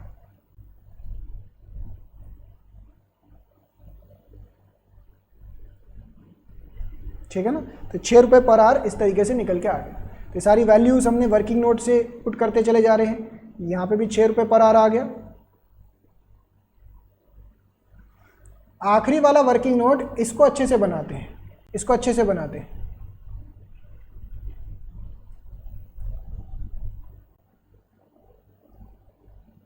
actual rate into actual hours paid. तो यहाँ पे कैसे निकल के आएगा, देखिए 10 वर्कर्स हैं, हर वर्कर 40 घंटे काम करेगा 6.2 के रेट के हिसाब से। तो पता है यहाँ पे कैसे निकलना था, यहाँ पे निकलना था 10 वर्कर्स 40 घंटे into ₹6.2 per hour plus 30 workers into 40 hours into ₹6 per hour plus 60 workers into 40 hours into rupees कितना था आखिरी वाले का 5.7 रुपीज़ पर आवर। तो इसको ऐड अप करके हमारा कितना बन जाता है, ये बन जाता है 23360। तो आखिरी कॉलम का आपका इस तरीके से कैलकुलेशन निकल के आ जाएगा 23360 वर्किंग नोट नंबर, ठीक है ना। इस तरीके से ये वैल्यू निकल के आ जाएगी। और ये सारी वैल्यू निकालने के बाद हाँ, इसको कैसे निकालना है देखिए, एक एक करके देखते हैं ना क्या क्या मांगा गया है। सबसे पहले कॉस्ट वेरिएंस, आखिरी के दोनों के बीच का डिफरेंस, इसी को बोलते हैं कॉस्ट वेरिएंस। रेट वेरिएंस, इनके बीच के डिफरेंस को बोलेंगे रेट वेरिएंस। गैंग वेरिएंस यानी कि मिक्स वेरिएंस तो जीरो हो गया। यील्ड वेरिएंस, यील्ड वेरिएंस बच्चों इसी को यील्ड वेरिएंस भी बोलना पड़ेगा, इसी को एफिशिएंसी वेरिएंस भी बोलना पड़ेगा। एफिशिएंसी वेरिएंस यील्ड के बराबर हो जाएगा और ये हो जाएगा आइडल टाइम वेरिएंस। तो एफिशिएंसी को ही यील्ड वेरिएंस बोलेंगे, idle time variance, rate variance, cost variance, इस तरीके से निकल के आ जाएगा। तो आप देखिए एक एक करके इंस्टीट्यूट के आंसर्स देखते हैं कि इन्होंने क्या कर रखा है, वर्किंग वही कर रखी है। देखिए cost variance 3840 into 6 minus 23360, 3840 into 6 minus 23360 cost variance हो गया। रेट वेरिएंस सीधा 640 फेवरेबल, आखिरी के दोनों के बीच का difference 640 favourable. Next gang variance, ये जीरो हो गया, आप एक नोट भी डाल सकते हैं, सिंपली जीरो हो जाता है ये। Next yield variance, yield variance shall be equal to efficiency variance, क्योंकि मिक्स वेरिएंस नहीं है तो एफिशिएंसी के बराबर। और आइडल टाइम वेरिएंस आपका इनके बीच का डिफरेंस, इनके बीच का डिफरेंस 1200 एडवर्स। होपफुली आप सबको ये एकदम पिकअप हो गया होगा। अच्छा क्वेश्चन था ये। आखिरी क्वेश्चन, प्रैक्टिकल का आखिरी क्वेश्चन, क्वेश्चन नंबर 5 का बी पार्ट, क्वेश्चन नंबर 5 का बी पार्ट। क्वेश्चन नंबर 5 का ये बी पार्ट क्या बोलना चाह रहा है बच्चों, ये क्वेश्चन आ रखा है बजट एंड बजटरी कंट्रोल में से। कितने नंबर का क्वेश्चन आ रखा है ये, 10 नंबर का, 10 marks. RSV Limited manufactures and sells a single product and estimated the following related information for the period नवंबर 2020 से लेके 2021 तक का ये पूरा का पूरा एक डाटा गिवन है। ये देखिए opening stock of finished goods, sales के यूनिट्स गिवन है, selling price per unit given है, ठीक है। इसका क्लोजिंग स्टॉक गिवन है 31 मार्च 2021 को। Each unit of finished output requires 2 kg of raw material of A, 3 kg of raw material of B. इस तरीके से हमें चाहिए 2 kg of raw material of A and 3 kg of raw material of B. You are required to prepare the following budgets for the period 2020 नवंबर से लेके मार्च 2021 on monthly basis. Budgeted sales budget चाहिए हमें, एक प्रोडक्शन बजट चाहिए units के अंदर, एक रॉ मटेरियल बजट चाहिए for material A and B separately. तो तीनों बजट्स जो हैं बड़े ही सिंपल बजट्स हैं। आइए एक एक करके प्रिपेयर करना शुरू करें और देखते हैं इंस्टीट्यूट ने कैसे कर रखा है। सेल्स बजट तो सबसे बच्चों वाला बजट होता है, जितने भी यूनिट्स हैं सेलिंग प्राइस से मल्टीप्लाई किया, आपका टोटल सेल्स आ गया। बस आपके 3-4 नंबर तो यहीं पे पक्के। बताइए, जब बच्चा सजेस्टेड आंसर देखता है तो बच्चे को लगता है यार ये करना था बस, और इसके नंबर पक्के। बताइए, जब ये खुद करने बैठता है तो लगता है पता नहीं क्या बात थी। अगला आता है प्रोडक्शन बजट इन यूनिट्स। तो प्रोडक्शन बजट के अंदर आपको फॉर्मेट याद होना चाहिए, sales plus closing stock minus opening stock shall give us units produced. तो प्रोडक्शन बजट निकल के इस तरीके से आता है। तो हमें सेल्स गिवन है, क्वेश्चन के अंदर हमें सेल्स गिवन थी और यहाँ पे हमें ओपनिंग स्टॉक गिवन था। यहाँ का ओपनिंग स्टॉक अगले महीने का क्लोजिंग बन जाएगा, यहाँ का ओपनिंग अगले महीने का क्लोजिंग, इस तरीके से चलेगा। और closing stock at the end of March 2021 ये गिवन है हमें क्वेश्चन में। तो इसके अंदर कैसे निकल के आएगा, ये तो हमारे सारे के सारे ओपनिंग स्टॉक जो जो क्वेश्चन में गिवन था ये डाटा पुट कर दिया। तो सॉरी, ये तो टोटल कैसे लिख लिया, 1 मिनट, ठीक है ना। तो इस तरीके से आ गया, ठीक है ना। तो नवंबर का जो ओपनिंग है, सॉरी मैंने कुछ यहाँ पे स्टेटमेंट गड़बड़ कर दी। ओहो, मैंने उल्टी स्टेटमेंट बोल दी बच्चों। क्या कर रहा हूँ मैं, क्या कर क्या दिया मैंने, देख रहे हो बच्चों। यहाँ का ओपनिंग स्टॉक यहाँ का क्लोजिंग नहीं, यहाँ का ओपनिंग स्टॉक यहाँ का क्लोजिंग होता है। पिछले महीने का जो क्लोजिंग होगा वही तो अगले महीने का ओपनिंग बनेगा ना।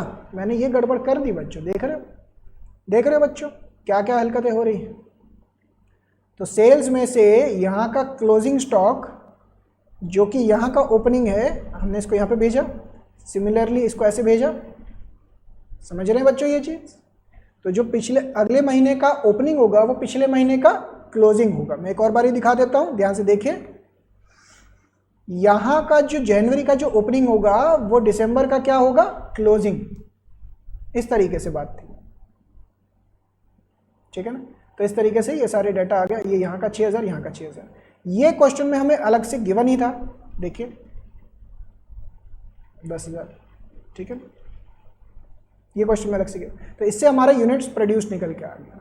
नेक्स्ट, अब हमें इसके बाद क्या निकालना था बच्चों, रॉ मटेरियल कंज्यूम्ड बजट। ए का अलग रॉ मटेरियल का और बी का अलग।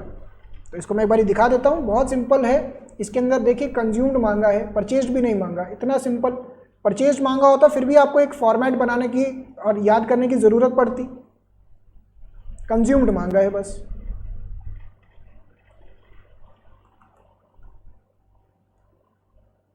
तो raw material production budget in units, units produced given है आपको हर महीने के, हमने पीछे पे भी निकाले हैं। ये देखिए यूनिट्स प्रोड्यूस्ड निकाले हैं। एक यूनिट को बनाने के लिए 2 किलो लगना चाहिए फॉर ए, और कितना 3 किलो लगना चाहिए फॉर बी। तो जितने भी यूनिट्स प्रोड्यूस कर रहे हैं उसको इतने इतने के साथ एक बी के साथ मल्टीप्लाई कर देंगे, रॉ मटेरियल कंज्यूम्ड निकल के आ जाएगा, सिंपल। तो ये रॉ मटेरियल कंज्यूम्ड निकल के आ जाता है। तो इसे बोलते हैं raw material budget, raw material budget बोलते हैं इसे, सिंपल। यहाँ पे परचेज का अगर डाटा गिवन होता, ओपनिंग या closing stock of material given होता, उसका हम प्लस माइनस करके रॉ मटेरियल परचेज बजट भी निकाले थे, बट क्योंकि वो गिवन नहीं है तो आपको कुछ करने की जरूरत ही नहीं थी इसमें, ठीक है। तो इसी के साथ आपके सारे के सारे प्रैक्टिकल क्वेश्चंस खत्म होते हैं।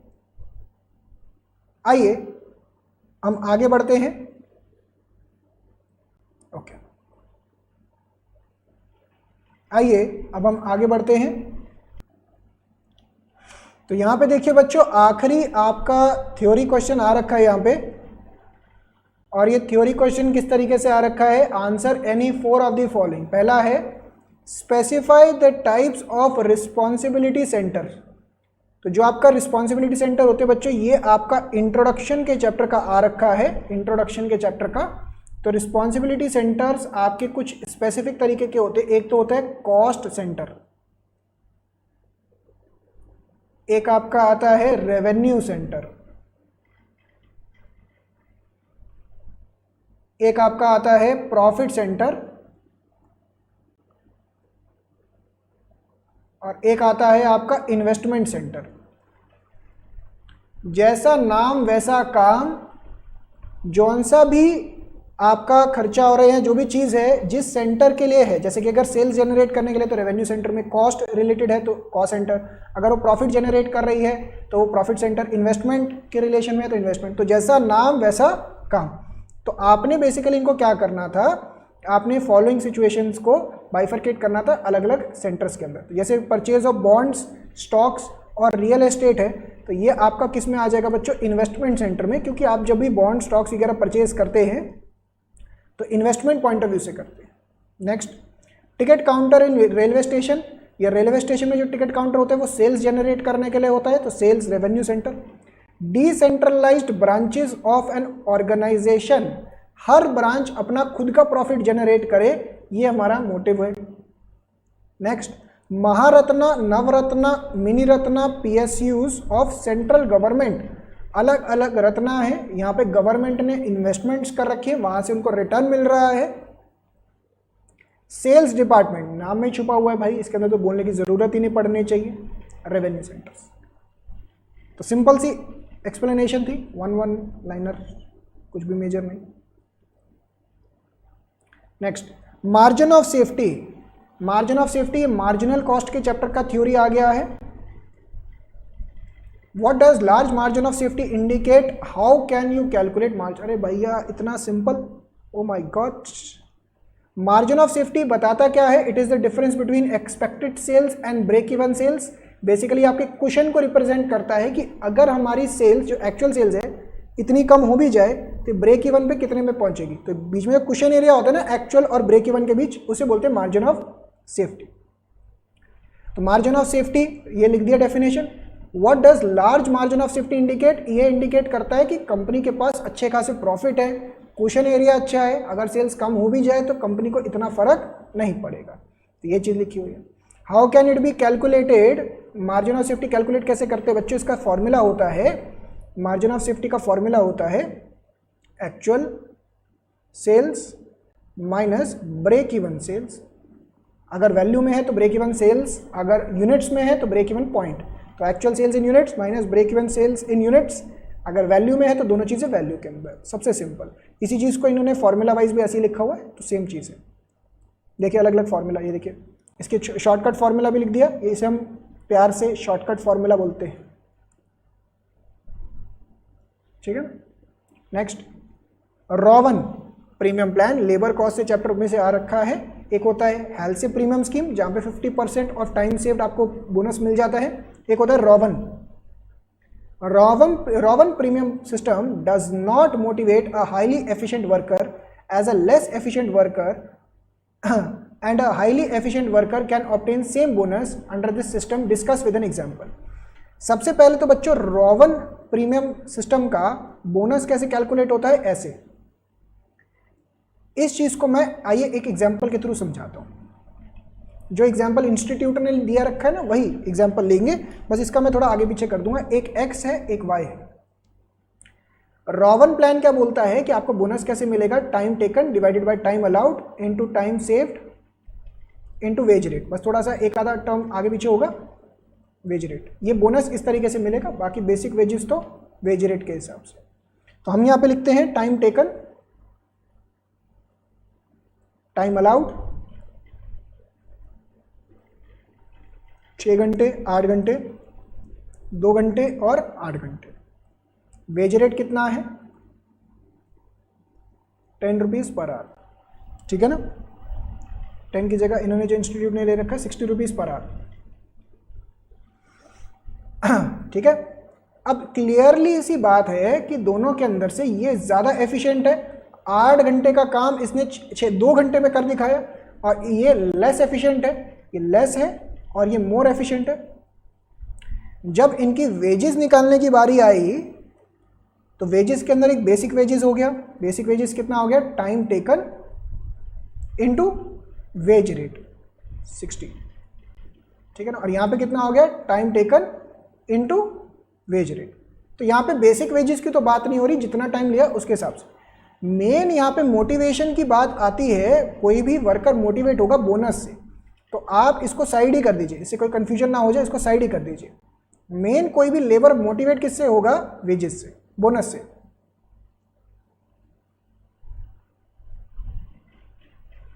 ठीक है ना। अब बोनस के लिए ये रहा फॉर्मूला। तो यहां पे जब हमने निकाला time taken 6, time allowed 8, time saved 2 घंटे इनटू वेज रेट 60। सिमिलरली यहां पे कैसे आएगा? Time taken 2 divided by 8 into 6 into 60। तो अल्टीमेटली दोनों जगह 90 रुपए का ही बोनस आ रहा है। तो क्या मोटिवेशन मिलेगा मोर एफिशिएंट वाले को? उसने 8 घंटे का काम 2 घंटे में कर दिखाया, जबकि लेस एफिशिएंट वाले ने 8 घंटे का काम 6 घंटे में किया। हालांकि दोनों ने टाइम सेव करके दिया, बट जो मोर एफिशिएंट है वो कहीं ना कहीं ये एक्सपेक्ट कर रहा होगा कि भाई मेरे को ज़्यादा बोनस मिले, but as compare to less efficient आपको सेम बोनस ही मिल रहा है, तो मोटिवेशन नहीं मिलेगा ना। यही चीज़ यहाँ पे लिखी हुई है। तो क्वेश्चन में यही बोला था कि explain with the help of example Rowan premium scheme does not motivate a highly efficient worker. 8 घंटे का काम कोई 2 घंटे में कर रहा है, वो तो बहुत एफिशिएंट हुआ। Next, what do you understand by build operate transfer in service sector service costing? How is toll rate computed? बच्चों यहाँ पे आप अपने दिमाग में एग्जाम्पल रख सकते हैं सर्विस सेक्टर कॉस्टिंग से, ये तो क्लियरली लिखा ही हुआ है। अपने दिमाग में आप एग्जाम्पल रख सकते हैं टोल्स का। एग्जाम्पल नोएडा का एक ना टोल है, DND का टोल, पहले बहुत चलता था। फिर एक गुड़गांव के अंदर टोल है, इसी तरीके से कोई भी हाईवे पे, नेशनल हाईवे पे चले जाएंगे, वहाँ पे टोल्स मिलेंगे आपको। तो होता क्या है, बिल्ड ऑपरेट ट्रांसफ़र एक ना अप्रोच फॉलो करती है गवर्नमेंट्स, जहाँ पे देखिए पब्लिक प्रोजेक्ट्स होते हैं। पब्लिक प्रोजेक्ट का मतलब क्या हो गया, जो जनता के लिए प्रोजेक्ट्स बनाए जा रहे हैं, गवर्नमेंट खुद ना करके इसको किसी प्राइवेट सेक्टर प्लेयर से करवाता है। किससे करवाता है बच्चों? प्राइवेट सेक्टर प्लेयर से करवाता है। अब जब ये प्राइवेट सेक्टर को देता है ना बनाने के लिए, जैसे कि मान लीजिए DND का एग्जांपल दे रहे हैं, दिल्ली नोएडा दिल्ली, ये एक पूरा एक्सप्रेसवे बना हुआ है। इसी तरीके से गुड़गांव में कोई भी हाईवे का आप एग्जांपल रख सकते हैं दिमाग में। तो यहाँ पे क्या हुआ कि पूरा बनाने के लिए प्रोजेक्ट गवर्नमेंट ने उनको दिया, जो भी प्राइवेट कंपनी थी उनको बनाने का जिम्मा दिया। तो प्राइवेट कंपनीज क्या करती हैं, जितना कॉस्ट इनकर करती है उसके हिसाब से कॉन्ट्रैक्ट में लिखा जाता है कि हम टोल कलेक्ट करेंगे। तो जितनी भी गाड़ियाँ जाती हैं वो टोल कलेक्ट करती हैं उनसे प्राइवेट कंपनी, और प्राइवेट सेक्टर कलेक्ट करते करते उसके बाद अपना कॉस्ट रिकवर करती है, कुछ प्रॉफिट एलिमेंट रिकवर करती है, और उसकी जो रोड बनाई है उसका राइट्स और उसकी ओनरशिप वापस ट्रांसफ़र कर देती है किसको? गवर्नमेंट को। तो इस प्रोजेक्ट को बोलते हैं जिसकी बिल्ड पहले बनाओ, उसको चलाओ और फिर वापस ट्रांसफ़र कर दो गवर्नमेंट को। In recent years, growing trend emerged among governments in many countries to solicit investment for public projects from private sector under BOT. It is an option for government to outsource public projects to private sector. तो वहाँ पे operate करते हैं, कुछ ना कुछ recovery करते हैं और बाय बाय। अब टोल रेट कैसे डिसाइड होता है? कहीं पे आप देखेंगे टोल रेट ज़्यादा है, कहीं पे टोल रेट कम है। तो टोटल कॉस्ट प्लस प्रॉफिट जो भी कंपनी को रिकवर करना है डिवाइडेड बाय कितने व्हीकल्स वहाँ से ट्रैवल करेंगे। तो अंदाज़ा निकाला जाता है कि भाई ये हाईवे बनाने से यहाँ से व्हीकल्स कितने जाएंगे, तो पर व्हीकल के हिसाब से कॉस्ट चार्ज करेंगे। या फिर एक और फीस निकालने का तरीका भी है। तो सबसे सिंपल तरीका ये है, इसको याद कर लीजिए। लास्ट क्वेश्चन आता है, write a short note on VED analysis. ये वाला क्वेश्चन है आपका मटेरियल कॉस्ट के चैप्टर का। वाइटल, एसेंशियल, डिजायरेबल, एक वेड एनालिसिस होता है मटेरियल कॉस्ट के अंदर। When inventory यानी कि raw material are classified on the basis of criticality for the production function and final product. Criticality के बेसिस पे तो तीन तरीके के हो गए, वाइटल, एसेंशियल, डिजायरेबल। वाइटल का मतलब क्या हो गया? Unavailability can interrupt the production process and cause production loss. ऐसा रॉ मटेरियल अगर वो खत्म हो गया तो प्रोडक्शन होना खत्म, बंद हो जाएगा। इसको बार बार चेक करना बड़ा ज़रूरी है। अगर ये सामान आपने चेक नहीं किया, ये सामान खत्म हो गया तो प्रोडक्शन नहीं हो पाएगा। एसेंशियल का मतलब क्या है? ऐसा रॉ मटेरियल जो अगर अवेलेबल ना हो तो सब standardisation and loss of efficiency in production process. मतलब अगर ये रॉ मटेरियल खत्म हो गया तो ऐसा नहीं है कि प्रोडक्शन होना बंद हो जाएगा, बस ये क्वालिटी का सामान नहीं बनेगा, सब स्टैंडर्ड क्वालिटी का बनेगा और एफिशिएंसी कम हो सकती है फैक्ट्री में, क्योंकि ये जो एसेंशियल रॉ मटेरियल है इससे काम करना अच्छा हो जाता है, अदरवाइज धीरे होगा। Desirable, unavailability does not cause any production और एफिशिएंसी लॉस। ये ऑप्शनल होता है, अगर मिल जाए तो अच्छी बात, नहीं मिलेगा तो भी कोई फर्क नहीं पड़ने वाला। तो इस तरीके से ये वेड एनालिसिस यहाँ पे कवर होता है। होपफुली ये वीडियो और ये पेपर डिस्कशन आप सबको बहुत काम आया होगा। अगर आपके दिमाग में कोई भी डाउट्स हो, अगेन आप सभी कमेंट सेक्शन में जाके मुझे बता सकते हैं, या मेरा इंस्टाग्राम ID CA_ईशान_गुप्ता, यहाँ पे जाके मुझे बता सकते हैं। इस वीडियो को ज़रूर लाइक करें, अपने सभी दोस्तों के साथ शेयर करें जो भी इंटरमीडिएट के पेपर्स दे रहे हैं, इनफैक्ट BCom के पेपर्स भी दे रहे हैं, उनके लिए भी वीडियो काम की है। और सब्सक्राइब कर लीजिए चैनल को, शेयर करिए वीडियो, लाइक करें। थैंक यू सो मच, मिलते हैं आपसे नेक्स्ट वीडियो में। Bye bye and take care.